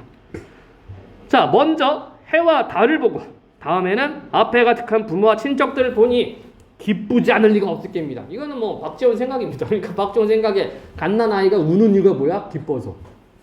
그지? 예, 엄마 아빠도 보고 친척도 보고 이 세상도 보니까 얼마나 기뻐. 그래서 우는 거야. 라고 이야기를 하고 있어요. 이러한 기쁨은 늙을 때까지 두 번 다시 없을 터이니 슬퍼하고 노여할 리 없고 의당 웃고 즐거워하는 정만이 있을게요. 그러니까 여기는 박지원 생각이죠. 박지원 생각. 그러나 갓난아이는 도리어 분하고 한스러운 마음이 가득에 찬 듯이 울부짖소이다. 이는 곧 인생이란 귀한 사람이나 못난 사람이나 모두 한결같이 끝내는 죽어야 하고 사는 동안에는 근심과 걱정을 골고루 겪어야 하기에 태어난 것을 후회하여 아이가 태어난 것을 후회하여 울음보를 터뜨려 스스로 애도하는 것이라고도 하오. 자, 이거는 일반적인 생각들. 자, 이렇게 생각을 대비하고 있죠. 그렇지만 갓난아이의 울음은 결코 그런 정이 아닐 겁니다. 아이가 어머니 태중에서 태야 엄마 뱃속 태중에서 어둡고 갑갑하고 비좁게 지내다 하루아침에 탁 트인 곳으로 빠져나와 손과 발을 뻗어 정신이 시원하게 될 터이니 한바탕 참된 소리를 질러보지 않을 수 있겠소. 자, 이것도 박지원 생각이죠. 네, 갑갑하게 있다가 넓은 곳으로 시원한 곳으로 나와서 소리를 지르는 거다. 연수야, 정신 차려. 연수야, 정신 차려. 집중. 그러하니 우리는 갓난아이의 꾸밈없는 소리를 본받아 저 비로봉 산마루에 올라가 동해를 바라보며 한바탕 울어볼만 하고 장현 바닷가 금모래밭을 거닐면서 한바탕 울어볼만 할 거요. 자, 비로봉 산마루하고 장현의 바닷가 금모래밭 다 경치가 좋은 곳입니다. 안타깝게도 다 북한에 있어. 오늘 요동벌판에 이르러 여기서 산해강까지 1200리 사방에 한 점의 산도 없이 하늘과 땅이 맞닿아 악여풀로 붙인 듯 실로 꿰맨 듯 지균에 오가는 비구름만이 창창할 뿐이니 이 역시 한바탕 울만한 자리가 아니겠소. 서리. 이해되십니까? 기쁨의 어떤 소리로 울자. 답답한 데 있다가 넓은 데 왔잖아. 이런 얘기가 되겠네요. 1번. 이 글에 대한 설명어를 가장 적절한 것은 특정한 상황이나 장면을 관조하면서. 자, 관조란 말 정리해 봅시다. 관, 보다. 조, 조망하다. 조망도 본다는 얘기야. 그래서 관조하면 그대로 보는 것. 그대로 두고 보는 것. 이게 관조입니다. 아니죠? 여기는 관조하는 것이 아니라 자신의 또 주관적 생각을 막 펼치고 있습니다. 사람들의 통념에 대해 비판하고 새롭고 개성적인 시각을 드러냈다 이거죠. 그렇지? 예. 그러니까 사람들의 통념은 뭐였습니까? 이 통념이란 말도 여러분들 기억해놔. 통념은 일반적 생각, 사람들의 보편적 생각 이런 게 통념입니다. 그래서 사람들은 슬플 때 운다 이거죠. 그런데 여기서 나오는 박지호는 칠정이 사무치면 운다라고 표현했어요. 자, 갈등이 벌어진 원인과 갈등의 진행 과정. 이거 뭐야 이거는? 이거 뭐 소설이냐? 이거 아니고 구체적 사례를 나열하면서 현실 문제 해결할 수 있는 방법 아니고 자신의 과거 경험 현재 상황 비교 아니죠? 네, 답 2번. 3번 문제입니다. 사회 문화적 맥락을 바탕으로 보기 밑줄친 구조를 비유한 단어를 이렇게 찾아 쓰시오. 한바탕 울만한 자리는 박지원이 1780년 청나라를 다녀와 쓴 기행 수필집인 열하일기에 실려있다. 이 책에서 박지원은 청나라 여행 중에 본 선진 문물과 풍속, 일화, 에피소드와 감회를 상세하게 적고 있는데 편견과 타성에 사로잡힌 조선사회의 모습에 대한 비판의식을 담아내기도 하였다. 한바탕 울만한 자리 역시 이런 맥락에서 이해할 수 있는데 이 작품에서 박지원은 폐쇄적인 조선사회에서 벗어나 드넓은 중국 문물을 경험하게 된 심정을 효과적으로 표현하였다. 이게 힌트죠? 그렇지? 폐쇄적인 조선사회에서 벗어나 드넓은 중국 문물을 경험. 그러면 뭐가 돼요? 편견과 타성이 사로잡힌 조선사회의 모습은 아까 우리 줄쳐놓은 거 아이가 어머니 태중에서 어둡고 갑갑하고 비좁게 지내다 하루아침에 탁 트인 곳으로 빠져나 손과 발을 뻗어 정신의 시험을 통해 이거죠? 태중이 되겠다. 태중. 그치? 요거 서술형으로 잘 나옵니다. 서술형으로 당시 조선사회를 빗대어서 표현한 게 뭐냐? 태중. 비좁고 갑갑한 곳. 그리고 드넓은 중국의 문물을 뭘로 상징했느냐? 요동벌판. 네, 이거 잘 나옵니다. 시험에. 자, 질문하세요. 엄선심. 다음 작품. 작자미상 봉산탈춤. 이게 옛날에는 메인 지문이었는데 요즘은 이제 학습활동 쪽으로 많이 빠집니다. 그래서 전체가 안 나오고 좀 부분적으로 그렇게 튀어나오고 지금 교재에 실린 부분에서는 가장 중요한 부분이야. 봉산탈춤 중에서 우리가 앞에서 하회, 별신구, 탈놀이를 공부를 했는데 이것과 유사합니다. 내용 자체가 양반에 대한 풍자, 양반에 대한 조롱이 주가 된다. 자, 문제 볼게요. 윗글이 인물에 대한 설명. 자, 문맥음이 파악하는 거 이번에는 꼭 왔다 갔다 해야지. 자, 자, 감상 내용. A를 통해 알 수 있는 당시대 상황. 자, 보겠습니다. 자, 극갈래죠. 극갈래. 극갈래이기 때문에 극갈래는 뭐 따로 읽어나가는 방법은 따로 없고 그 극의 특성을 잡아야 된다. 이 봉산탈춤은요 재단 구조가 있어. 재단 구조. 재단 구조는 재미있는 이야기라는 뜻이야. 이 구조가 있는데 먼저 재담 시작 알리고요. 그리고 관객을 집중시킵니다. 그 다음에 양반의 양반이 위험을 부리고 그 다음에 말뚝이 조롱. 말뚝이가 놀려요. 그 다음에 양반의 호통. 양반이 승질내고요. 그 다음에 말뚝이 변명. 그리고 양반의 안심. 그리고 everybody dance time. 춤은 갈등의 일시적 해소.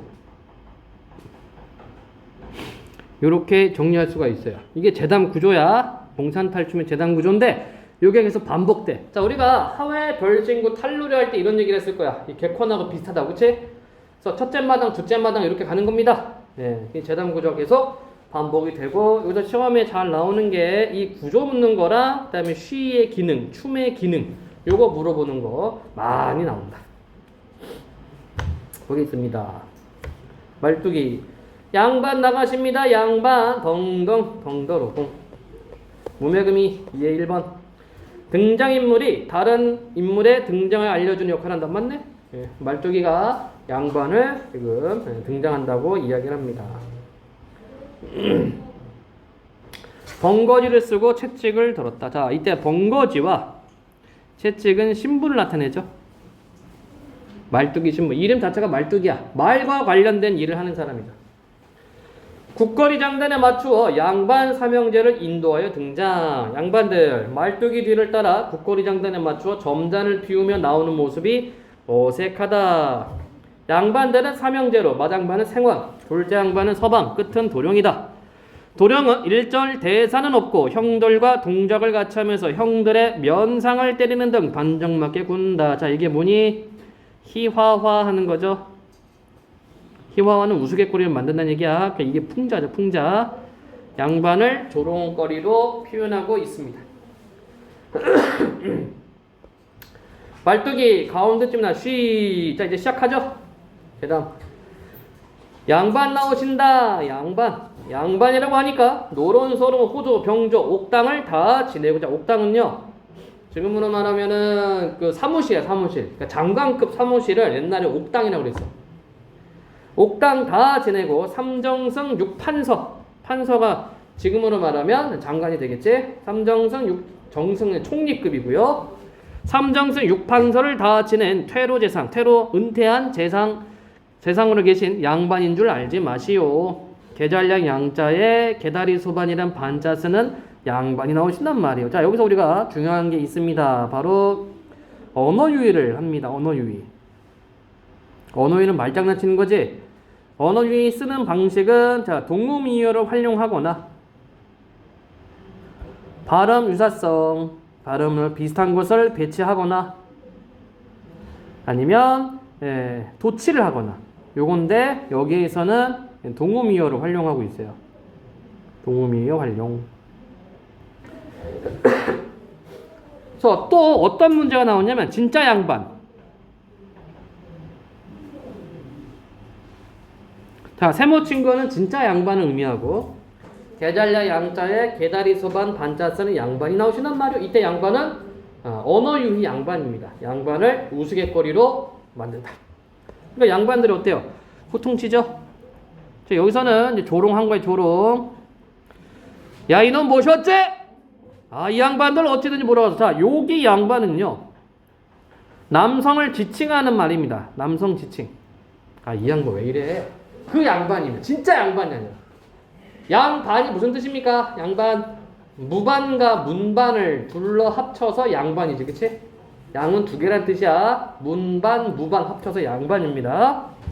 아, 이 양반들 어찌 됐는지 물어갔어. 노론, 소론, 호조, 병조, 옥당 다 지내고 삼정승 육판서를 다 지내고 태로 재상으로 계신 이생원내 삼형제문이 나오신다. 그리하였어.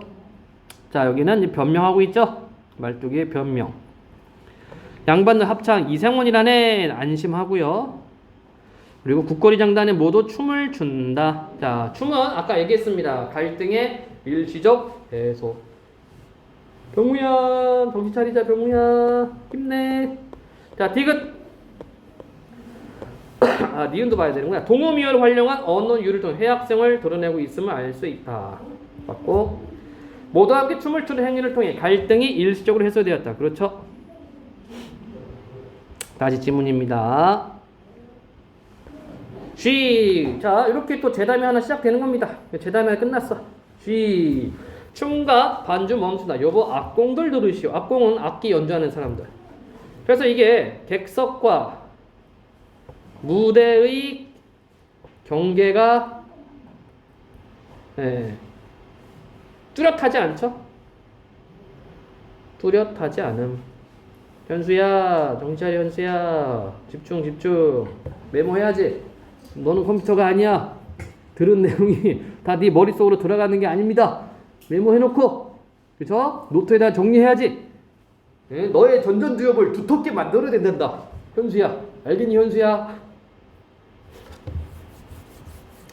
시. 여보 학공들 말씀 들으시오. 오음육률 다 버리고. 오음육률. 자, 좋은 음악. 나도 뭔지 몰라요. 그냥 좋은 음악이래.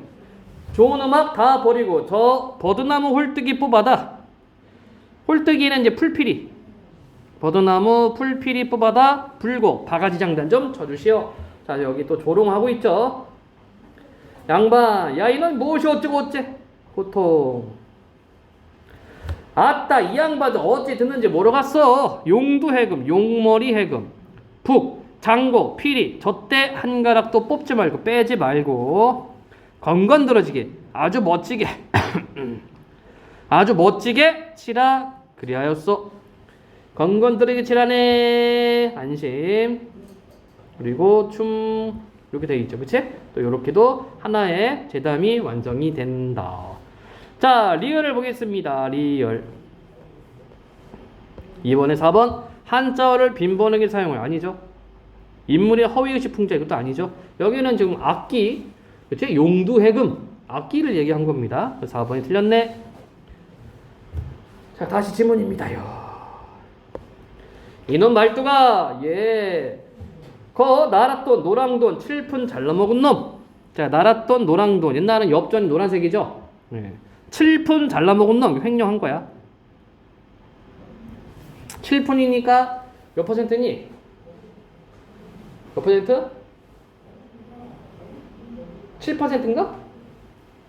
일할 우리가 할푼리 쓰잖아. 할푼리 잘 모름? 할푼리 1할이 10% 1푼이 1% 리가 0.1% 아닌가? 맞죠? 그 야구에서 써요. 야구에서 뭐 3할 2푼 1, 2 3할을 친다 그러면 안타 확률 30% 그치? 그 횡령한 거야. 병우야 정신 차려라. 날았돈 노랑돈 7푼 잘라먹은 놈. 상통. 자, 비속어죠. 뭐에 대한 비속어야? 얼굴이야 얼굴. 상통이 무르익은 대추빛 같고 울룩줄룩 뱀의 잔등 같은 뱀의 잔등 같은 놈을 잡아들여라. 자, 여기가 이제 그 취바리의 모습입니다. 취바리. 밑에 나와 취바리. 아, 그놈이 힘이 무량대각이요 끝도 없다는 얘기입니다. 힘이 끝도 없고 날래미 비호 같은데 나르는 호랑이. 날래미 나르는 호랑이 같은데 새님의 전량이나 있으면 잡아올지 거저는 잡아올 수 없습니다. 조선 후기에서 양반들이 어떤 신분 질서가 파괴되고 있는 계급이 흔들리고 있는데 그럼에도 불구하고 양반의 위엄이 남아있는 증거가 전령입니다. 이게 뭐냐면 양반은 귀족이죠. 그래서 서민들이 이상하게 범법 행위를 하잖아. 그러면 전령을 써서 보여줘. 너 이러이러한 잘못을 했으니까 넌 관아에 가자. 그럼 가야 돼요. 그게 양반의 권한이었습니다. 네. 그래서 새님의 전령이나 있으면 잡아올는지 거저는 잡아올 수 없습니다. 그래서 양반의 위험이 아직은 남아있던 얘기야. 현수야, 버텨! 이겨내! 이겨낼 수 있어. 조금만 참아. 이겨내. 오, 전령. 종이에 무엇인가 써서는 옛다. 여기 전령 가지고 가거라. 종이를 받아들고 취바르게 가서 당신 잡혔어. 자, 문맥이면 파악하기 2번에 5번입니다. 과정에 대한 설명 없이 사건이 비약적 전개. 그렇죠? 자, 답은 4번. 이게 우리의 어떤 그 탈춤극. 그치? 예, 이게 특징이죠. 마당극의 특징입니다. 우리 공연의 특징. 뭐 뚜렷한 무대 장치나 뭐 시간의 흐름 뭐 이런 건 없습니다. 그냥 마당에서 하는 거기 때문에. 어디 전령 보자. 종이를 취발에게 보인다. 자, 그럼 이 취발이는 어떤 계급이냐면은 얘는 상인 계급이에요. 상인. 조선 후기 때는 상업이 발달해서 돈을 많이 버는 상인들이 있었습니다. 종이를 취발에게 보인다. 종이를 한참 들여다본다. 취발이를 끌고 가운데로 와서 취발이의 엉덩이를 양반의 코앞에 들이대며, 자, 요런 게 이제 해학적인 거죠. 재미. 쌤님, 취발이 잡아들였어. 아, 이런 말투가 이게 무슨 냄새냐? 예, 이놈의 피시를 하여 다니느라고 양치를 못해서 그렇게 냄새나는 모양입니다. 그러면 이놈의 모가지를 쑥 뽑아다 밑구녕에다 콱 박아라. 양반의 횡포 굉장히 몰상식하네. 아, 샌님, 이놈의 목쟁이를 쑥 뽑아다 밑구녕에다 꽂는 재주가 있겠습니까? 노하여 큰 소리. 야, 이놈이 뭐시었지? 샌님, 그 시대가 금전이면 그만인데. 여기서 알 수 있는 게 물질 만능주의 그리고 배금주의라는 말도 여러분도 알아두세요. 배금주의. 금은 돈이고 숭배한다는 얘기야. 돈을 숭배하는 주의. 선생님, 그 시대가 금전이면 그만인데 하필 이놈을 잡아다 죽이면 못하겠습니까? 자, 이 부분 4번에 당시대 상황, 방승과 물질만능주의, 배금주의. 돈이면 다 된다. 인원 보고 돈이나 몇백냥 내라고 하여 우리끼리 논았으면 샌님도 좋고 나도 샌님 덕분에 돈량이나 벌어서지 않겠습니까? 그리고 샌님은 못 본 채하고 가만히 계시면 내가 다 알아서 처리할 터이니 그리 알고 계십시오. 네 재량께 대라. 저기 부정부패죠? 부정을 저지르고 있고 비리를 저지르고 있습니다. 그죠? 그러니까 취바리가 잘못된 일, 즉 횡령한 것을 파악을 했는데 이거를 잡아서 관아에 넘기지 않고 자기들이 돈, 삥을 뜯는가, 삥을. 말뚝이 취바리가 수작을 부려 취바리에게서 돈을 받는다. 샌님 돈 받아왔습니다. 돈 노래한다. 돈 봐라. 돈 봐라. 잘난 사람도 못난 사람도 잘난 돈 봐라. 계속 노래하며 양반들을 몰고 퇴장한다. 자, 그래서 말뚝의 이 노래를 통해서도 당시의 시대의 모습을 우리가 파악할 수 있겠습니다. 현수야, 목 아파. 예. 1번 윗글 인물에 대한 설명 적절하지 않은 것은 취바리는 나랏돈을 횡령하여 부를 축적했다. 그렇고 양반들은 점잖지 못하게 행동하는 말뚝을 질책한다. 요거 없죠. 말뚝이는 양반의 명령 없이는 취바리를 잡았어도 말한다. 그렇고 양반들은 말뚝의 조롱을 제대로 이해하지 못할 정도로 우둔하다. 그렇고 말뚝이는 취바리에게 돈을 받아 양반들과 함께 나눠 쓰고자 했다. 네. 그래서 아닌 것은 2번. 2번 아까 했고요. 3번입니다. 감상 내용 적절한 거. 1. 샌님이 전량이나 있으면 잡아오는지 거저는 잡아올 수 없다는 것은 신분적 질서보다 물질이 우선시된다. 아니죠. 아직은 신분이 남아있는 겁니다. 그치? 예, 아니고. 2번 말뚝이가 취바리 엉덩이를 양반 코앞에 들이대며 이야기하는 것은 서민이 착취당한 현실? 아니죠. 이건 해학적인 내용이었고. 3번 말뚝이가 생훈에게 샌님은 못 본 채하고 가만히 계시면 내가 다 알아서 저를 터라고 말하는 것은 양반이 군림하는 피지배층의 모습 안 내고요. 이거 말도 안 맞지. 피지배층인데 왜 지배층 위에 올라가? 말이 안 되고요. 4번 생훈이 네 재량껏 해라 라고 말하는 것은 부정한 행동에 동조해 주는 것으로 윤리의식이 부재한 양반의 모습. 네, 이게 되겠다. 자, 부정부패 비리가 되겠다. 쉬는 시간. 문제 다 됐죠? 네. 안 했나 문제? 네, 했죠. 네. 자, 그 다음에 연상섭의 만세전입니다. 현대소설이고요. 나는 이 소설만 보면 너무 열이 받습니다. 왜냐하면 강제징용과 관련된 이야기이기 때문이고요. 그 다음에 여러분들 요거는 시험 100% 내신이라고 생각하면 됩니다. 모의고사도 나오고 여러분들 각 출판사에도 요 작품이 실려 있습니다. 제목에 만세전은 뭐냐면 1918년 이야기야. 우리가 3.1운동 만세운동을 언제 했어요? 1919년 3월 1일 날 했죠? 만세전이기 때문에 1918년 이야기입니다. 자, 미리 좀 얘기할게. 자, 1인칭 주인공이고요. 여기서 나는 무기력한 지식인입니다. 무기력한 지식인. 내용은 자, 원래는 이렇게 한반도 살고 있다가 도쿄로 유학을 갔습니다. 이렇게 가요. 근데 아내가 유덕하다는 정보를 받고 다시 조선으로 옵니다. 조선으로 오는 과정 중에 시기잖아. 그죠? 그러니까 고등계 형사가 따라 붙어요. 고등계 형사는 지금으로 말하면 이렇게 사상범 잡는 사람들이야. 그러니까 지금 국정원들이 이거 하겠다. 예. 간첩 잡는 거. 따라 붙습니다. 그러니까 평상시에는 조선인들이 차별받는다는 의식이 없었는데 조선으로 가면서 그런 것들을 하나씩 깨우치게 돼요. 그러면서 울분을 토합니다. 자, 우리가 이 교재에 나와 있는 내용은 뭐냐면 이 고등계 형사가 쫓아오니까 항구에서 배를 타요. 부산에 가기 위해서. 부산에서는 기차 타고 서울 가는 거야. 배를 탔는데 형사가 쫓아와. 그래서 이 형사를 피하려고 욕실로 들어갑니다. 보통 큰 배는 목욕탕이 있거든. 욕실에 숨었는데 그 안에서 강제징용을 하는 브로커가 있어.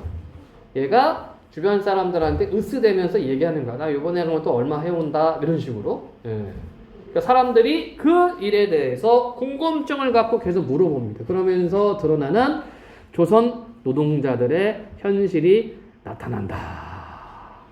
그래서 매번 이 수업을 할 때마다 이 교재, 이 내용을 할 때마다 화가 나요. 아직 우리는 이 강제징용에 대한 거를 해결을 못했습니다. 플러스 위안부도 마찬가지죠. 잠깐 역사 공부 좀 합시다. 일본이 패망하고 조선이 아니지 한국이 이것에 대해서 보상하라라고 얘기를 합니다. 근데 안타깝게도 우리가 되게 안타까운 게 있어. 뭐가 있냐면 일본이 이제 태평양 전쟁을 일으키잖아. 그러니까 얘네는 일본 애들은 이제 전범국이에요. 그럼 이제 배상 판결, 보상을 받는데 우리는 여기 못 들어갔어요. 왜 그러느냐? 연합국에 소속이 되어야 되는데 못했어. 안타깝게도.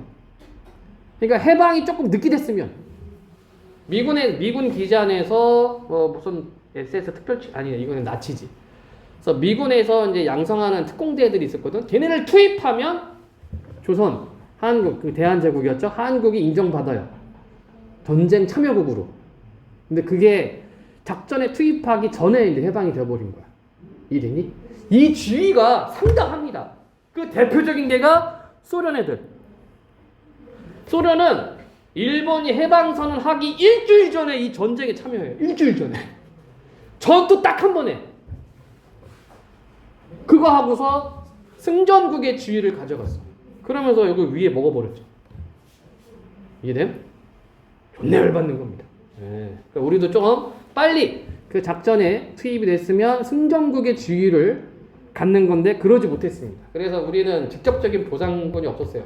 그러고 나서 정부가 생기고 남한 정부와 북한 정부 생기고 이제 협상, 일본하고 협상이 들어가는데 1960년인가? 60년대 박정희 때 배상 받아요. 배상을 받는데 이때 배상은 그냥 주는 게 아니라 차관 형태로 받아. 그러니까 일본이 한국을 경제적으로 도와주는 걸로 받아. 이해되심? 그러니까 일본 애들은 끝났다 이거야. 야, 니들 배상 다 끝났어 이겁니다.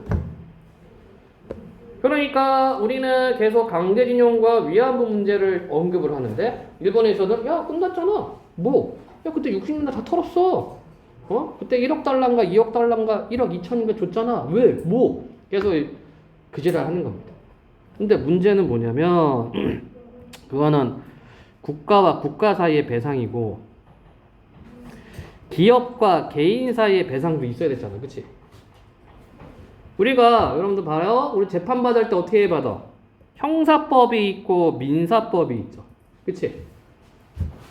그러니까 민사로 우리가 받아야 되는데 이거 안 줍니다. 제일 열받는 게 뭐였냐면 일본 재판소에서 판결 때립니다. 돈 주라고. 근데 그 기업에서 돈을 어떻게 줬냐면 일제 강점기 때 그 금액을 줬어요. 지금은 환율이 많이 바뀌었잖아. 그치?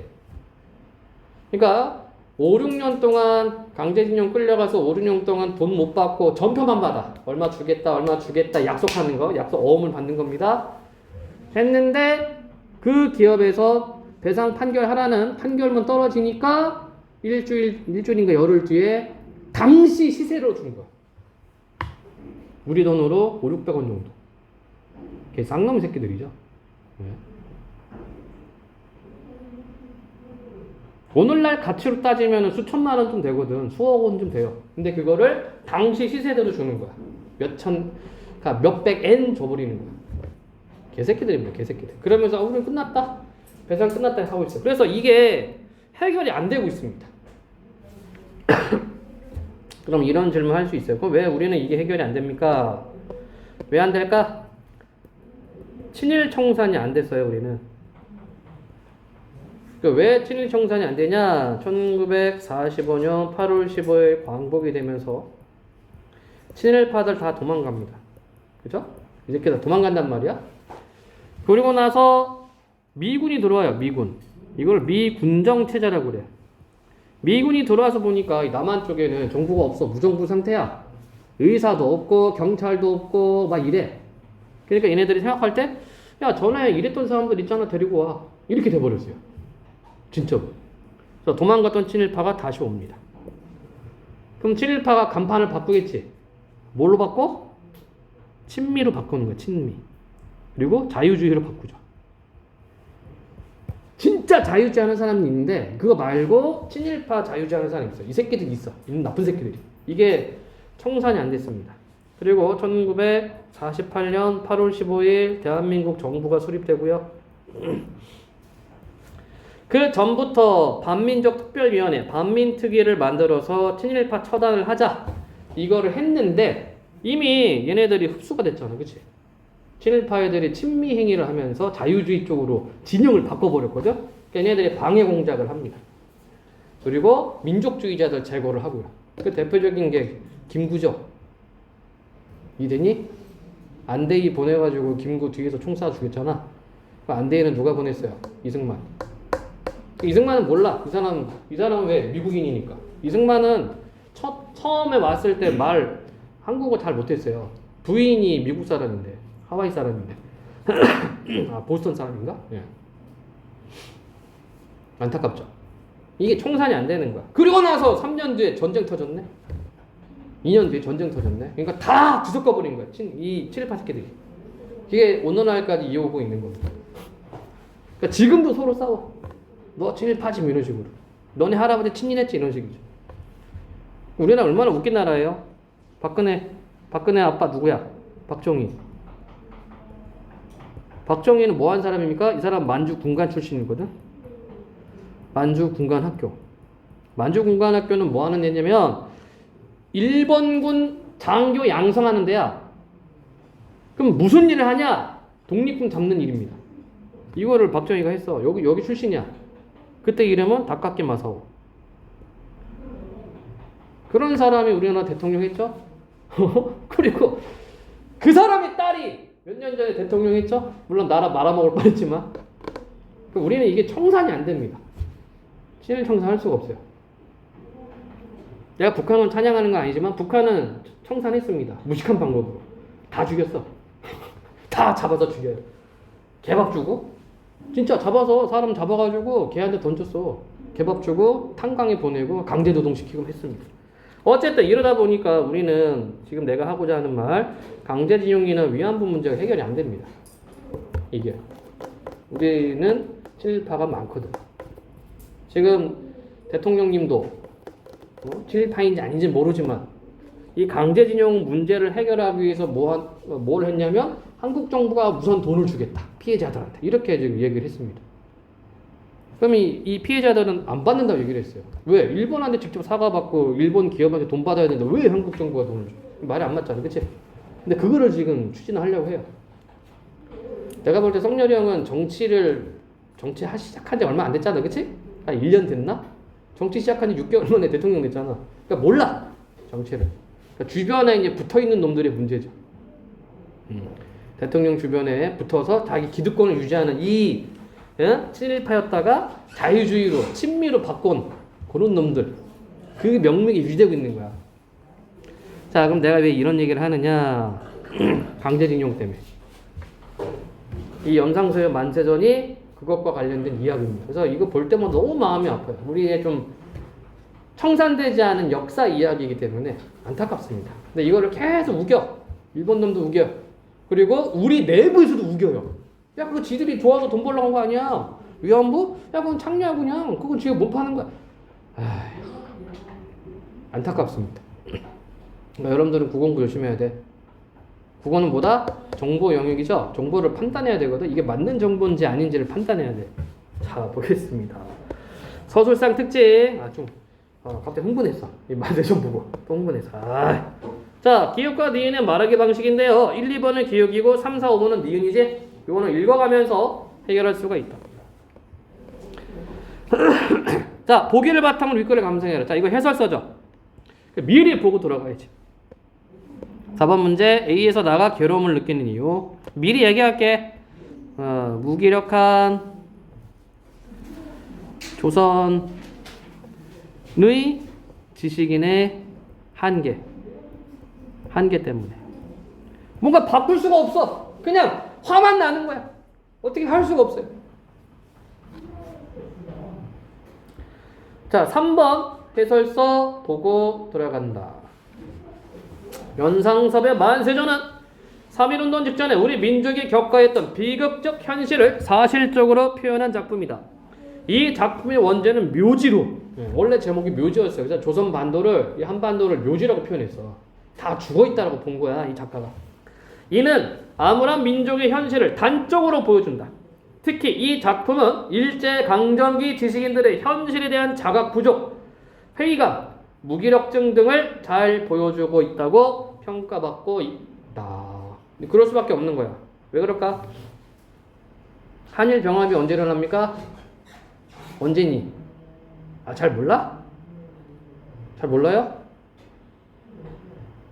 1910년 이때 일어나잖아. 이게 8월 달인가? 7월인가 8월인가 나도 헷갈린다. 이때 일어나. 근데 이게 웃긴 게 이거는 왜 공부를 안 시켜? 광복은 해방은 4월 15일 8월 15일 하면서 그치? 왜 나라 빼앗긴 이 날짜는 왜 안 가르쳐? 그것도 웃기다? 나도 이거 안 배웠거든. 그냥 1910년대에 한일이 병합해 그렇게만 배워요. 그러니까 우리 내부에 우리 민족 내부에 친일파가 있는 겁니다. 네. 대표적인 회사가 교학사. 유명해요. 네, 거기 뭐 교학사 회장님 유명합니다. 임명용 이사장님. 네. 유명해요. 뭐 교학사 좋은 출판사예요. 네. 근데 유명해. 자, 보자. 자, 우리가 소설을 볼 때는 어떻게 보라 얘기를 했습니까? 소설 어떻게 보라? 서술상 특징을 잡아라. 먼저 시점을 잡아라. 이 시점은 아까 얘기했어. 1인칭 주인공이다. 그런데 1인칭 주인공 시점인데 욕실 안에서는 관찰자적인 면모를 보여. 즉 일본 사람들끼리 서로 이야기하는 걸 보고 조선 노동자가 당하는 현실을 듣고 막 울분에 찹니다. 네. 다음 묘사 부분 정리. 묘사는 인물 묘사, 배경 묘사, 인물은 내면 묘사, 외양 묘사. 자, 이게 1인칭 주인공이기 때문에 특히 나의 내면이 어떻게 드러나고 있는가 이거 잘 따라가야 돼요. 그 다음에 배경, 시간적 배경이 어떻고 공간적 배경이 어떻고. 자, 방금 얘기했지만 여기는 욕실입니다. 욕실. 목욕 공간이야. 보자. 그래, 촌에 들어가서 할 게 뭐예요? 할 것이야 많지요. 어딜 가기로 굶어 죽을 염려는 없지만 요새 돈 모을 것이 똑 하나 있지요. 자본 없이 힘 안 들고 하하하. 표독한 위인이 충동하는 수작이다. 그러니까 나는 어때? 표독하라고 인식하고 있는 거야. 이 새끼 나쁜 새끼네 라고 인식하고 있습니다. 그런 벌이가 어디 있어요? 촌뜨기 선생은, 자, 인물 나오죠? 촌뜨기 선생은 그 큰 눈을 더 둥그렇게 뜨고 큰 기대와 호기심을 가지고 마주 쳐다보는 모양이다. 왜요? 한번 해보시려고. 그는, 이 새끼가 이놈이죠? 표독한 위인. 그는 이렇게 한마디 충동이며 무슨 의미나 있는 듯이 그 악독하여 보이는 얼굴에 교활한 웃음을 띠고 한참 마주보다가, 자, 악독하다, 교활하다, 이게 다 나의 인식이야. 이 사람에 대해서. 시골에서 죽도록 땅이나 퍼먹다가 거꾸러지는 것보다는 편하고 재미있습니다. 게다가 돈을 쓰고 싶은 대로 쓸 수 있고 여전히 뱅글뱅글 웃으면서 이 순실한 어머니 뱃속에서 나온 그대로 있는 듯한 촌뜨기를 뺀다. 그런 선반에서 떨어지는 떡같은 장사가 있으면 하나뿐이겠나요? 촌뜨기는 차차 침이 괴어오는 수작이다. 그러나 미천이 아주 안 드는 것은 아니지요. 우선 얼마 안 되지만 보증금을 들여놓아야 하고 양복이나 한 벌 장만하여 할 터니까. 그러나 당신이야 형님이 헌병대에 계시다니까 신분은 염려 없을 테니 보증금은 없어도 좋겠지. 자, 기억 부분이죠. 말하기 방식. 이에 1번.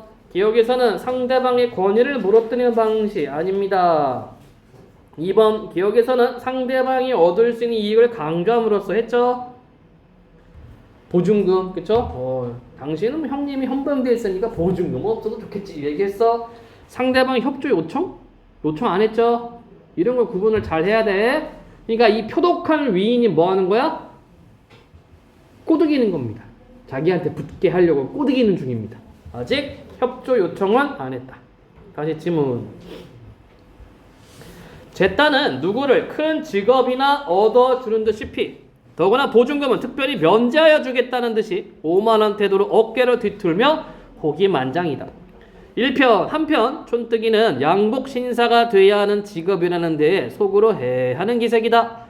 그러나 정작 그 직업의 종류가 무엇인가는 좀처럼 가르쳐주지 않는다. 실상 곁에서 엿듣고 앉았는 나 역시 궁금하지만 이러한 소리를 듣는 시골 골자는 이제 약간 그 상대방을 낮추는 표현이야. 그 자식, 그놈 이런 뜻이야. 시골 그놈은 더 한층 호기의 눈을 번쩍이며 앉았는 모양이다. 그러나 그것을 토설치 않는 것은 뱉다, 설명하다. 자, 이렇게 모르는 단어 나오면 항상 체크.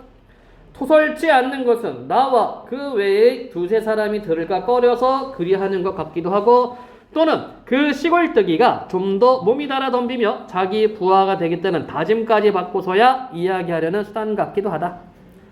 자, 여기는 지금 이제 상황 파악을 하고 있죠. 그렇죠? 그러면서 내면 독백 판단을 하고 있습니다. 그래, 그런 훌륭한 직업이 무엇인데 어디 있단 말이오? 이번에는 그 시골자의 동행인 듯한 사람이 가만히 듣고 있다가 욕탕에서 시뻘겋게 단 몸뚱어리를 무거운 듯이 끌어내며 물었다. 자, 달다라는 말이 있지, 그치? 달다라는 말이 있어. 여러분들 쇳불도 단 김에 빼란 말이 있죠. 저희가 무슨 뜻이야? 쇳불도 단 김에 빼라.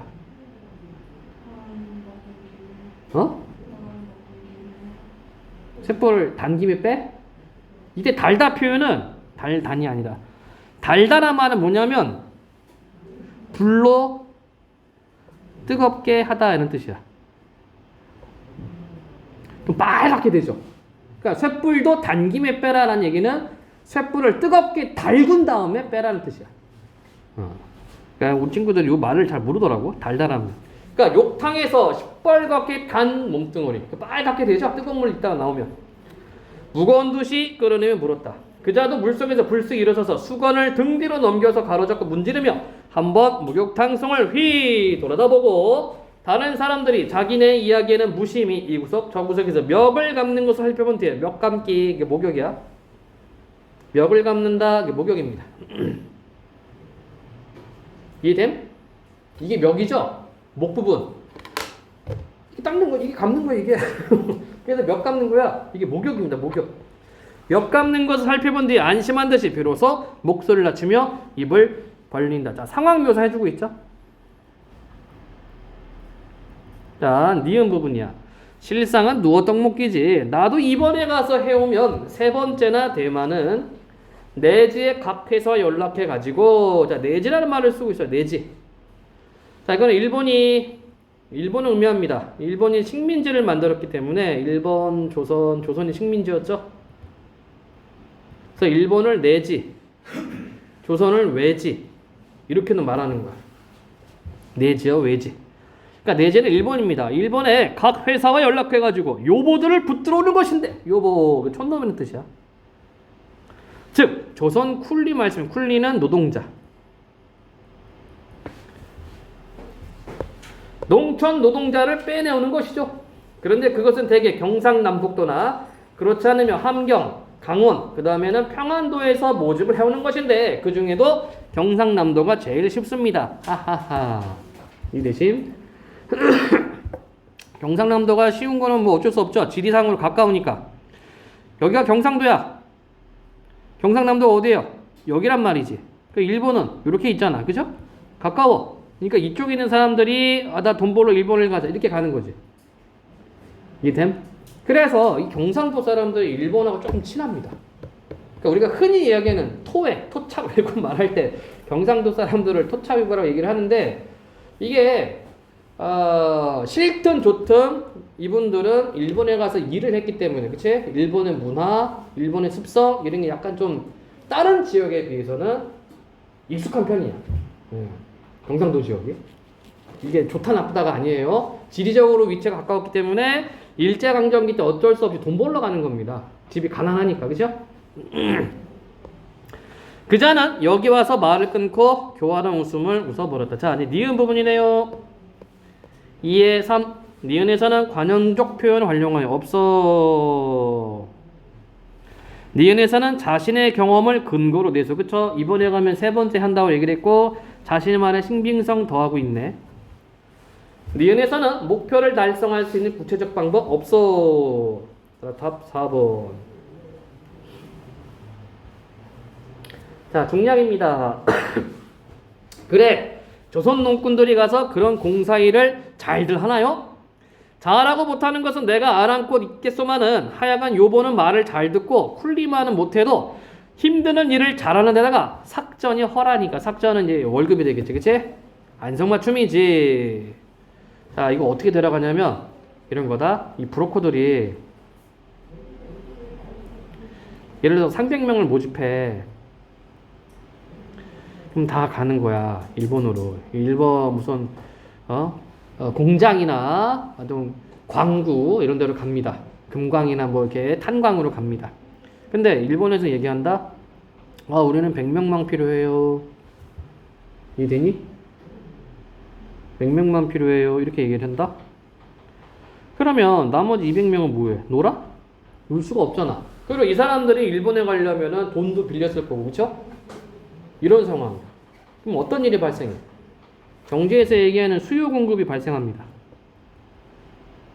일하고 싶은 사람은 많은데 공급은 적어.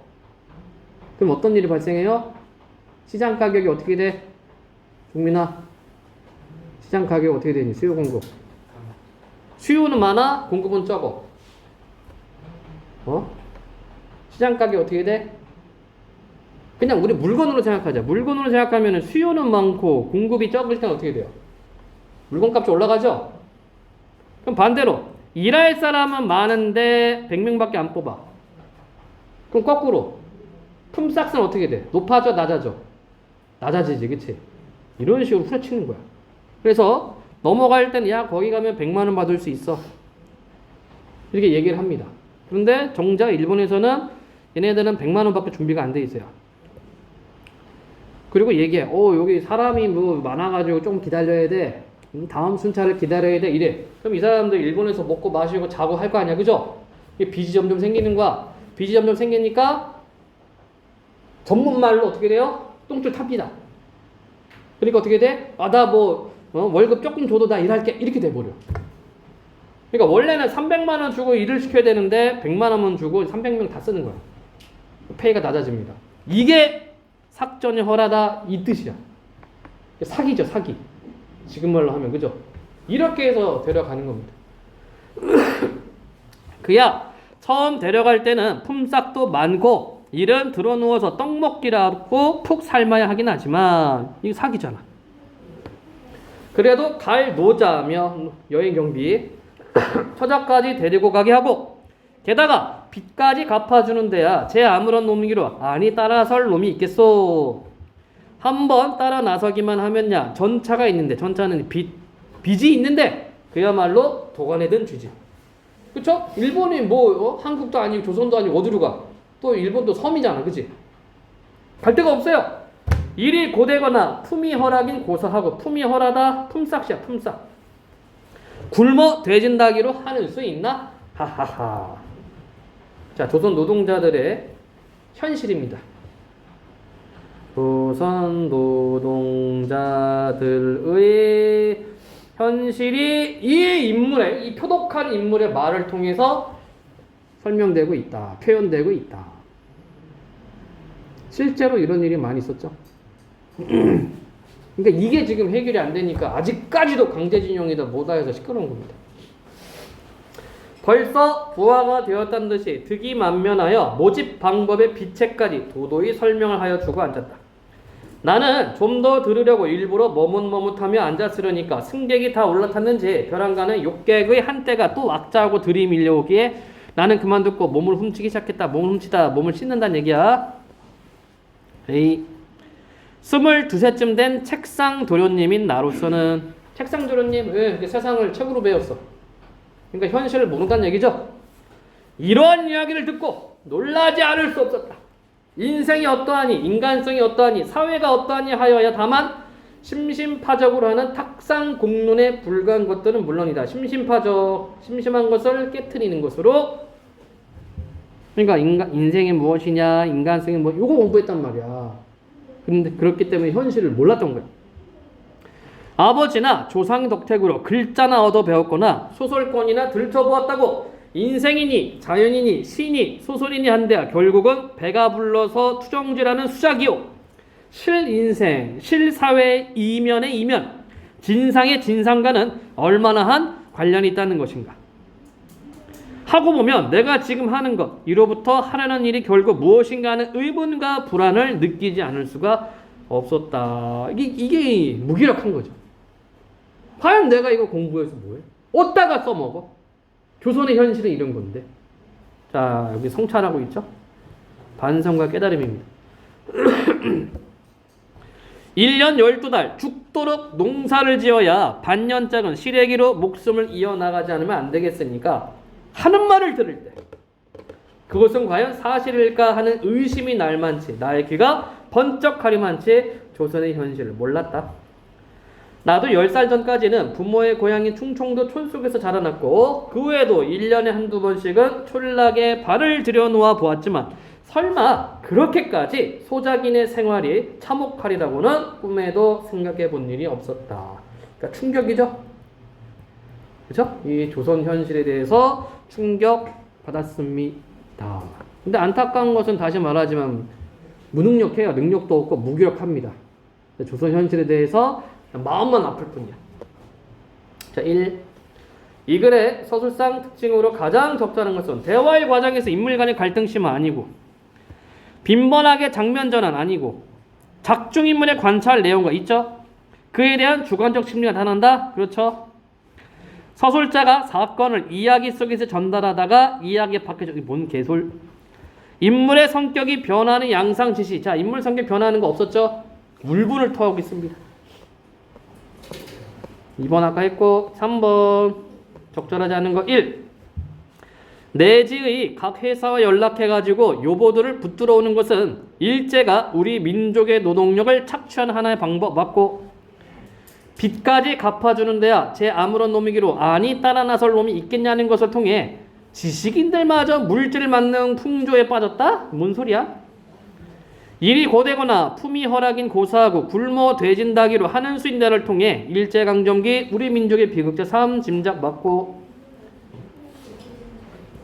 책상 도련님인 나로서는 이러한 이야기를 듣고 놀라지 않을 수 없었다는 것은 조선 현실에 대한 자각이 부족한 지식인의 모습 맞고 내가 지금 하는 것 이로부터 하려는 일이 결국 무엇인가 하는 의문과 불안을 느끼지 않을 수가 없었다는 것은 회의감을 가지는 지식인의 모습 맞죠?